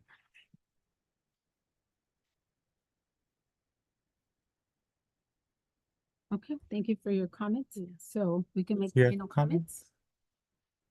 No, Okay. it is what it is. Okay. I have additional comments. I think that I want to value how folks are feeling, absolutely. But I do want to say that we are elected officials and we should, you know, kind of take the feeling out of it as much as we can. Also, it shouldn't be personal. And I don't think it is personal. And I can feel like I could easily say that then I don't have a say when it comes to other projects because you two are in the affordable housing project. I don't have a say in what we were doing for immigration because I'm not on the immigration committee. So I feel like that argument could be made by anybody in any committee. And it's not that you don't have a say, it's that the folks that are on the committee are bringing suggestions forward. And then you guys kind of vote yes or no. There's 5 of us, right? It's not like we're making these decisions. This is what's moving forward. These are going to be just recommendations that we took from the meetings that were open to the public, from public folks that have asked us to kind of put this forward. We had Angelica speak at the last meeting. I wasn't there, but I heard she spoke at the last meeting. So I just want to kind of bring that forward as well. And again, I don't think it should be something that's personal. Those are my comments. Okay, final comments. No comment. I think we're ready to move forward. Okay. Yeah, well, thank you. I mean, I obviously want to also just my final comments validate the feelings. But again, I think, you know, I just want to say, you know, in terms of the feelings that, you know, validation, obviously, and I want to just be able to reassure that that's not what's happening here, at least not in terms of the voices being heard. I think the voices are being heard. I don't know how to convey how this project is different in the magnitude of the differences of the project, and that it's not that the validation's not there. But what I've heard with this from the public, what I learned from the project, what you know has happened throughout the years with the project, and why the importance of having this, and you know just the importance of also being on different committees, right? And I just want to say, council, like even when we did the appointments of the housing subcommittees, I know there was a lot of subcommittees that were near and dear to my heart, and the housing subcommittee was one of them. And there's opportunities that I want, you know, the rest of the council to be part of those opportunities. And, you know, it was important for me to not be part of that, even though it was something that's close to my heart. But it's not about my feelings. It is not about my heart. It is not about what what's near and dear to me. It's about what's best in the best interest of the city. So I think taking out and removing the feelings of it and what's in the best interest of the community and how we can really make sure that Soledad gets what it deserves and that our residents, you know, have what's in the best interest. And how do we make that as a collective, right? How do we still work together as a collective? I think that's kind of what, you know, the vision should be, right? How do we work together to get there? All of us have different strengths. How do we utilize each of our strengths to be able to bring that forth in the best way that we can, utilizing those strengths that each of us bring to the table with the backgrounds that we have. And so, you know, for me, just utilizing some of that for me is important. So I just, with that, I just want to say thank you for the discussion, robust discussion. Thank you for bringing out the sincerity to share how you all feel about this and giving an opportunity to have a discussion this late at night on this. So I appreciate everybody's feedback. Okay, so with that, we're almost 10 o'clock. So with that, then Mike, do we do what do you need? Do you need a How do, vote or like, the I just want to make consensus, or sure how we do get wanna the do this? Right. message. I think, we clearly got some split of opinion on this. So I think it's best for us to, establish clearly on the record that we have a majority in support of the formation of this subcommittee, and then we'll address the issue of the two appointments as well. Okay, so how do you want us to do that? Just a vote or? Yeah, we you could just need- do a simple, well, I don't know if you need to, The vote. vote? We could just do a head count, actually. I don't know if we need to have a vote, but what is how many of the council members are in support of the formation of this committee? Okay, So we have so we have three? three, and how many are not? We got two, right? So, Okay, so we have the majority. and then with respect to the appointments that you wanted to make are yourself and the Councilmember Gonzalo Sanchez. Yeah, how many are in support? So you have three. Okay, so we have three. All right. Okay. Okay, so let's move on to the next item, which is our mayor's reports, and then we'll do council and then city manager and then future agenda items. Okay.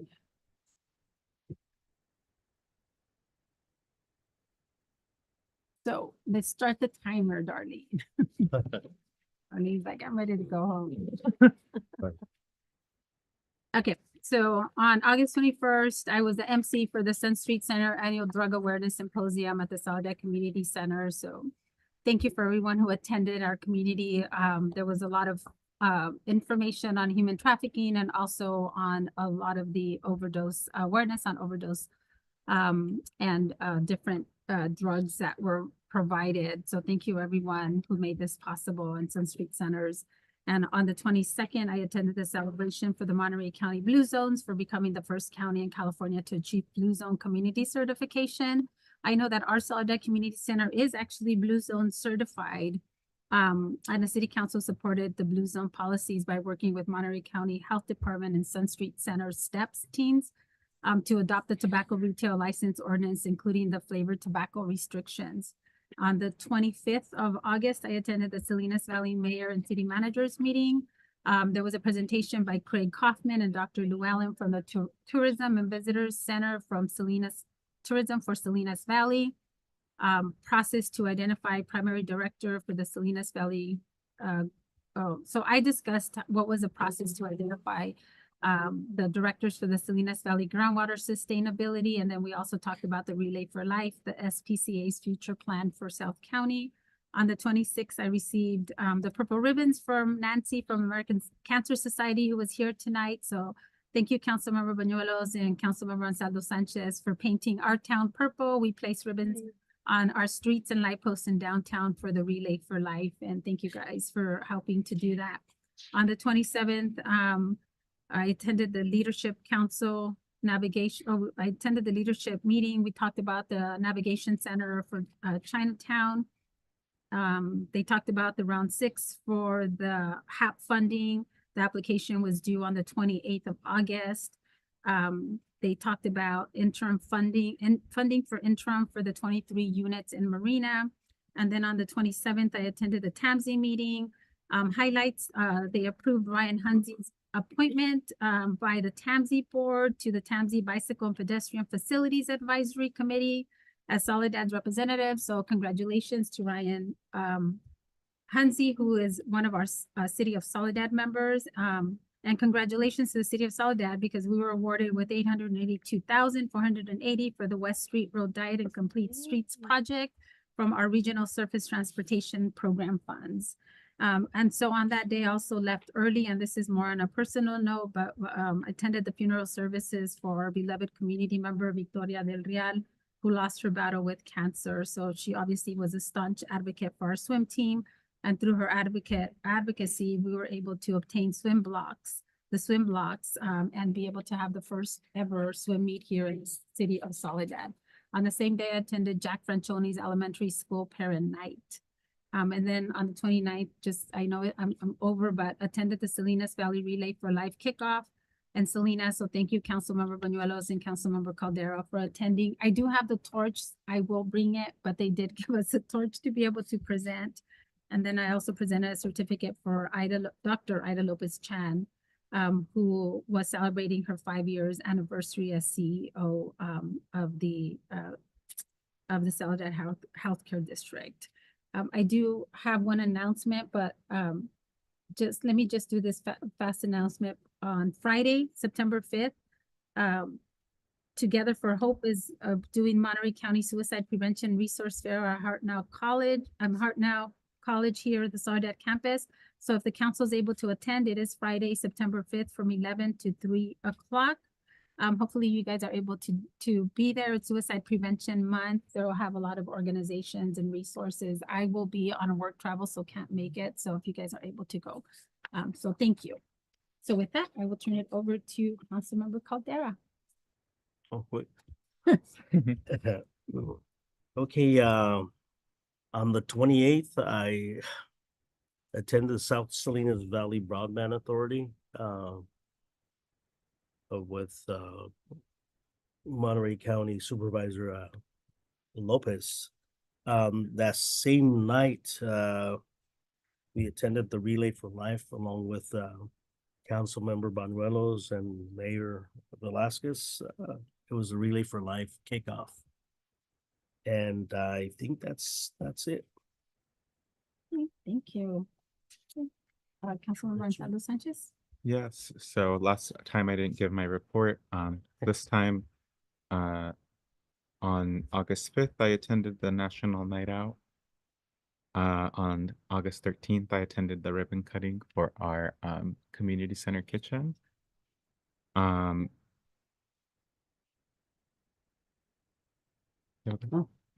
sorry. They had a question for me. And then believe it was last week when we tied the ribbons on Front Street. It was kind of fun because I was like walking in the median and then people were driving by and like, what are you doing? And I'm like, they're like, what's that for? And then I was explaining what it was for. So folks seemed interested in it and happy that we were doing it. Unfortunately, I wasn't able to attend the Relay for Life event because I had a staycation planned in Paso Robles with my friend. But it is something that's near and dear to my heart. As you all know, I lost my grandfather a couple weeks ago to cancer.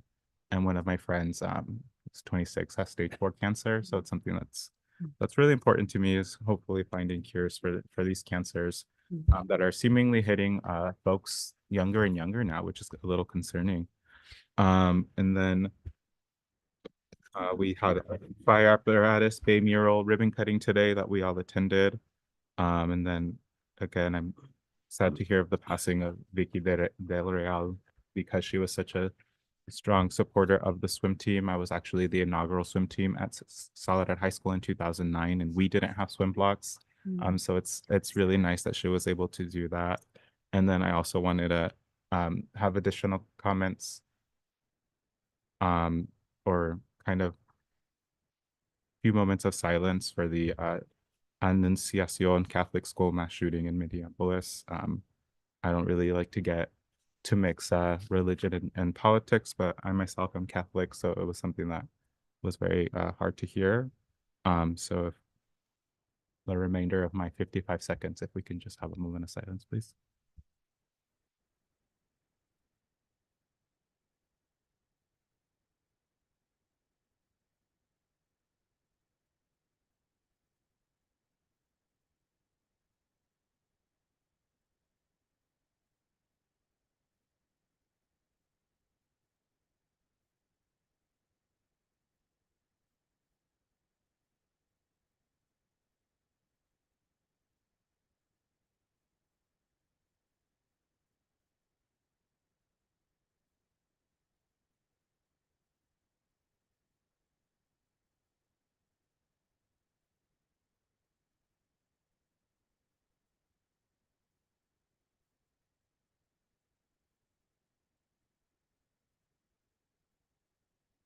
Thank you. Thank you. Yeah, thank you. Mayor Pro Tem. This time I only have two, and really, the past couple of weeks I've been focusing in family matters that took my time, and I couldn't attend to that. Specifically, on the 28th for the back to school night for the high school, which my son is part of it, and it was interesting. In past years, we had two people in high school, so we had to divide ourselves, and now it's just one person. So it was great. And then today, the ribbon cutting for the mural, which is extraordinary. It's really, really good. And that's pretty much it. Thanks. Thank you. Councilwoman Buñuelos. Okay, so on August 21st, I attended the Salinas Valley Waste Authority Strategic Planning Meeting. It was a really great strategic meeting. I'll actually cut it a little bit short to attend also the symposium hosted by Sun Street Center. And thank you, Mayor Velasquez, for being the MC, did a great job. And then also Caldera as well. So it was a really good turnout, hosting it here in Soledad. So it was a really good impact and engagement. And thank you for all the resources agencies that also participated. It was really great. I part of the CAC committee. I also met through via Zoom on the 24th with the program Life of Art. They will be doing a display of life arts wings for King City location, which is Supervisor Lopez's office, and also the post office here, and also the chambers for the Board of Supervisors in Salinas, and that's going to be kicking off in October. So I'll give you guys more details. I also participated with Mayor Velasquez and Ansaldo Sanchez to paint our town purple for Relay for Life on the 26th, and it was fun. I really liked it because same thing, like, hey, what are you guys doing? And I was like, oh, Relay for Life. So we'll come in and join us on the 20th. And so it was really exciting just to have, those engagements with the drivers that were passing by. I also on the 20th attended the C Monterey annual meeting at Carmel by the Sea, and it was very insightful getting information. And we need to change the word Salinas Valley to Soledad, King City, and Greenfield, or Soledad, King City, because I know that their partnership with the C Monterey. Also, I attended the kickoff for the Relay for Life on the 28th, along with Caldera and Mayor Velasquez, and it was such a great experience, and also our little Código group right there was performing, and just everyone, we have stories, we have, families and friends that we know that lost a battle with cancer. And also I attended today the revealing of the mural today, and it was a good outcome. And I'm also going to be attending on the 5th, the Hartnell. Oh, good. The Hartnell resource convention. And then also I'll be attending the Salinas Valley Waste Authority employee dinner that night as well. And acknowledgements. I also did attend Vicky De Real's services, and we say this, 3 times because she was an impact, she made a footprint to the community, and I want to say that. Thank you. Thank you. Okay, council. So our next item on our agenda is our city manager's report. So I'll turn it over to Megan. I know she left a report before she left. So any highlights, Megan? Yeah, so I'll just say that I have a 30-minute report. No, I'm kidding. I'm kidding. No, I'll keep it short. I just wanted to let council know we are the fire department is taking the lead on organizing a 9/11 event. So we will, I think the flyer has already been sent to you. And I know some of you can't make it, and I apologize. I know it's, during working hours in the morning, but hopefully we'll see some of you there. We also are planning on on September 19th, a POW ceremony that is being headed by the police department, specifically Chief Valenzuela, who's in the military. And then finally, just a reminder that our strategic plan meeting is next week on the 9th. And I know that some of you are coming from work. The earlier you can get here, the earlier we can start. But knowing that it might be hard to get here right at 5, we're really focusing on, at least if we can start by 5:30, we'll have some dinner, and if people are here a little bit earlier, you can reacquaint yourself with Alex and get some dinner. But our goal is to start at 5:30. So Megan, with that, we'll start at 5:30. So want to make sure, because I know that it's going to be a heavy day. So please try to make it by 5:30 so we can have a start by 5:30. And we have a lot of discussion items, so we want to make sure we get start time is 5:30. So get here at 5. So get here, yeah, because we're gonna start at Get here at 5. And I will say that one thing that is going to be critically important for council is prioritization, because it does at times feel like everything is urgent and then other additional things get added to our plates. And while we do want community engagement and feedback, if we're having to do community engagement on a lot of different things, but we're not doing them on the things that matter, we don't want to be spread too thin, like, thinned out peanut butter. We want to be a nice, good peanut butter and jelly sandwich. This is where the peanut butter is. So just be prepared to make some tough choices about prioritization. So thanks. Okay, thank you. Dinner. Thank you. Peanut butter and jelly sandwiches. As long as the Try bread's gluten-free. Okay. Tri-tip. Okay, so future agenda items, I'll start with Councilwoman Banuelos. Gosh. I don't know. Should this be an agenda item? Maybe having a designated person for permit processing. I don't know. I don't think that The workshop, maybe you want to have like a workshop on the permit processing? Yeah, something. For food? No, it's not for food. It's more like for businesses or permit license? licenses or permits or something.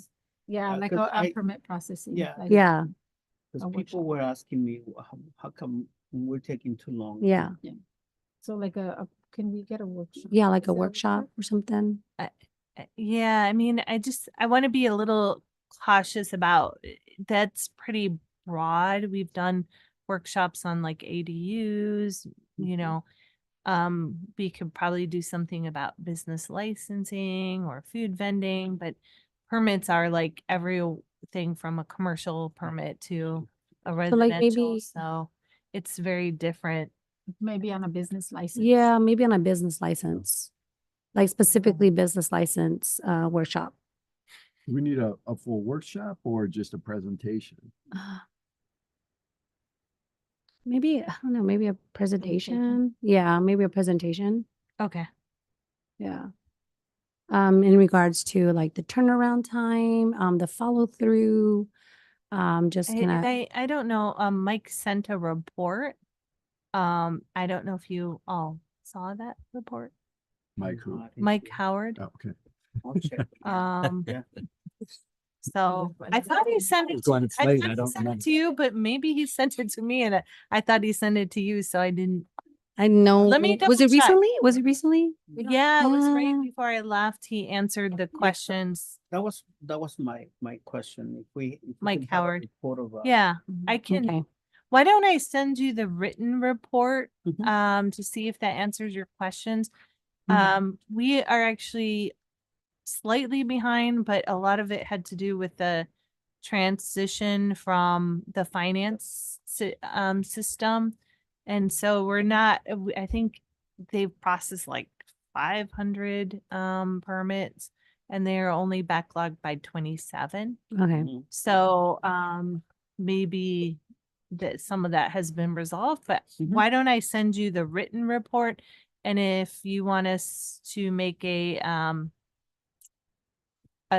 more formalized report, I can ask them to come. Our meeting on October 1st is pretty full. So what I would suggest is after reading that report, if you want a formal report, then maybe you can let me know on the 1st. Okay. And then we can put it on the 15th. Okay. Okay. I think that's it.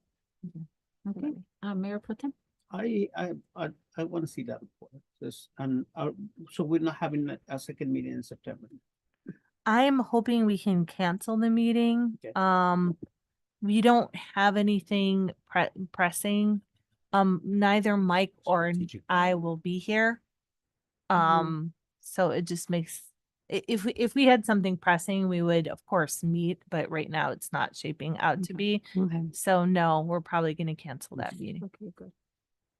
Okay, Councilmember Ansaldo Sanchez? I actually have a few, sorry. I know that in the past we wanted to have the folks, the developers for the Soledad Marketplace come and give a report. So I'd like to see that. And then I'd also like to maybe advocate for like a Walgreens or something, because the closings of these Rite Aids are making our lines at CVS very long. And I had conversations today and this morning, because I went yesterday and there was like 20 people in line. So I went this morning, there's 8 people in line, and they all said that they were from Greenfield and King City. Oh, because Greenfield's Rite Aid closed. Yes. So Yeah. folks are coming from Greenfield and What were they from in King line City for? for For the medication. pharmacy at CVS. Yeah, Getting so medication. maybe advocating for a pharmacy somewhere. Because I think the COVID vaccine. No. Oh, no. Just Yeah, pharmacy. that, Just- I mean, that is, I mean, you certainly, we can invite the developers.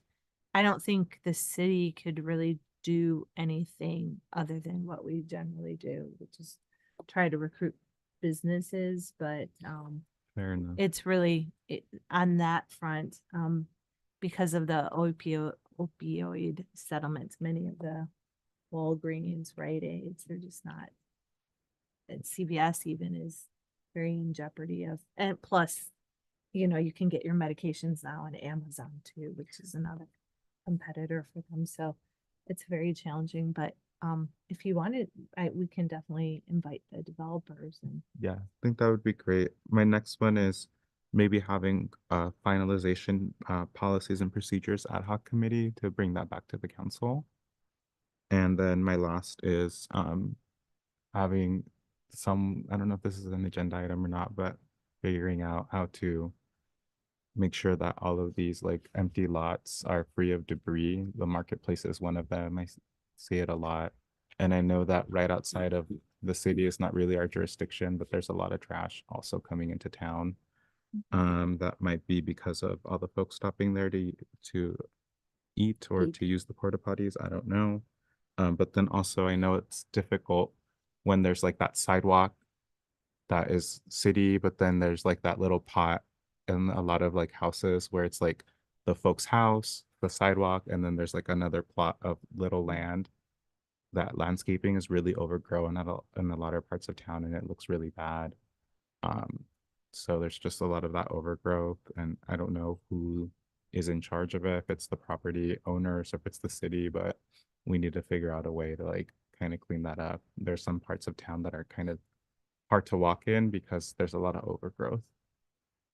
I don't think that's a future agenda item per se, but if you give me the information of what the lots are, I can send it for a weed abatement. Cool. Thanks.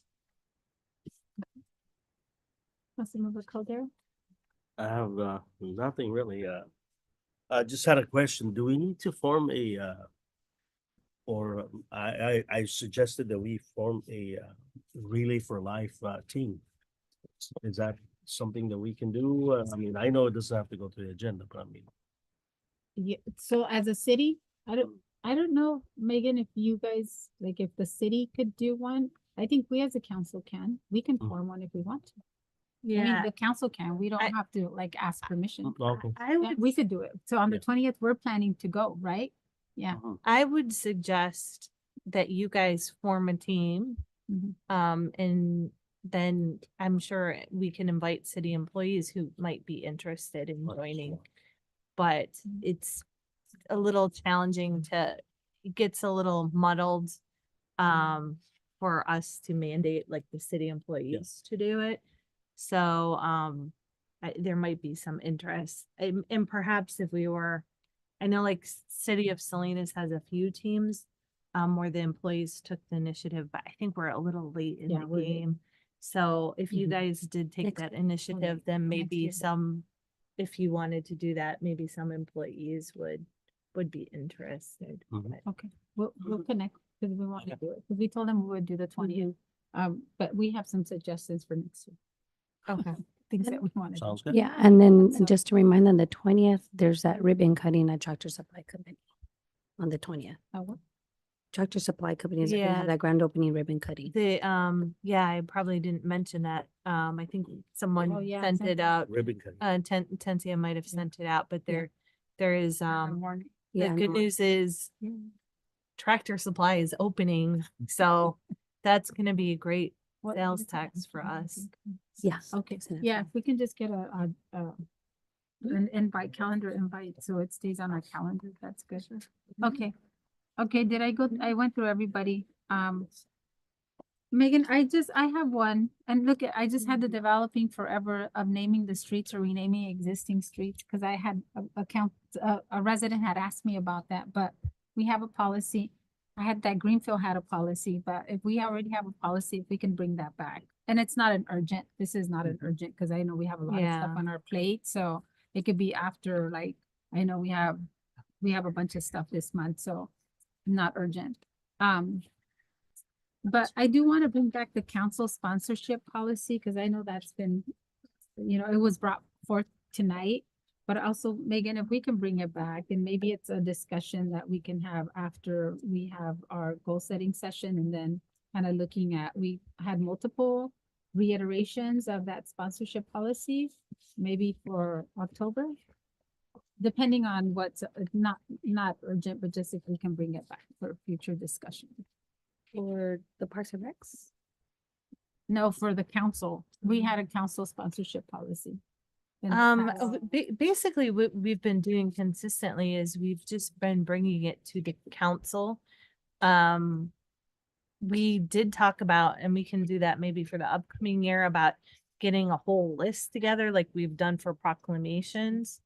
But it kind of, I think council didn't approve it, so then we just came back one event by event for you Oh, all yeah. to vote on. So you get, that's how we've been doing it. Unless a department specifically is partnering to sponsor with someone. Yeah. So okay. some of our departments will, partner, try to think of, like National Night Out is a good example that's led by the police department, and they partnered this year with the sheriff's department. That's the department taking the, doing that kind of event. But Well, mostly we come back to you all to vote on and approve it.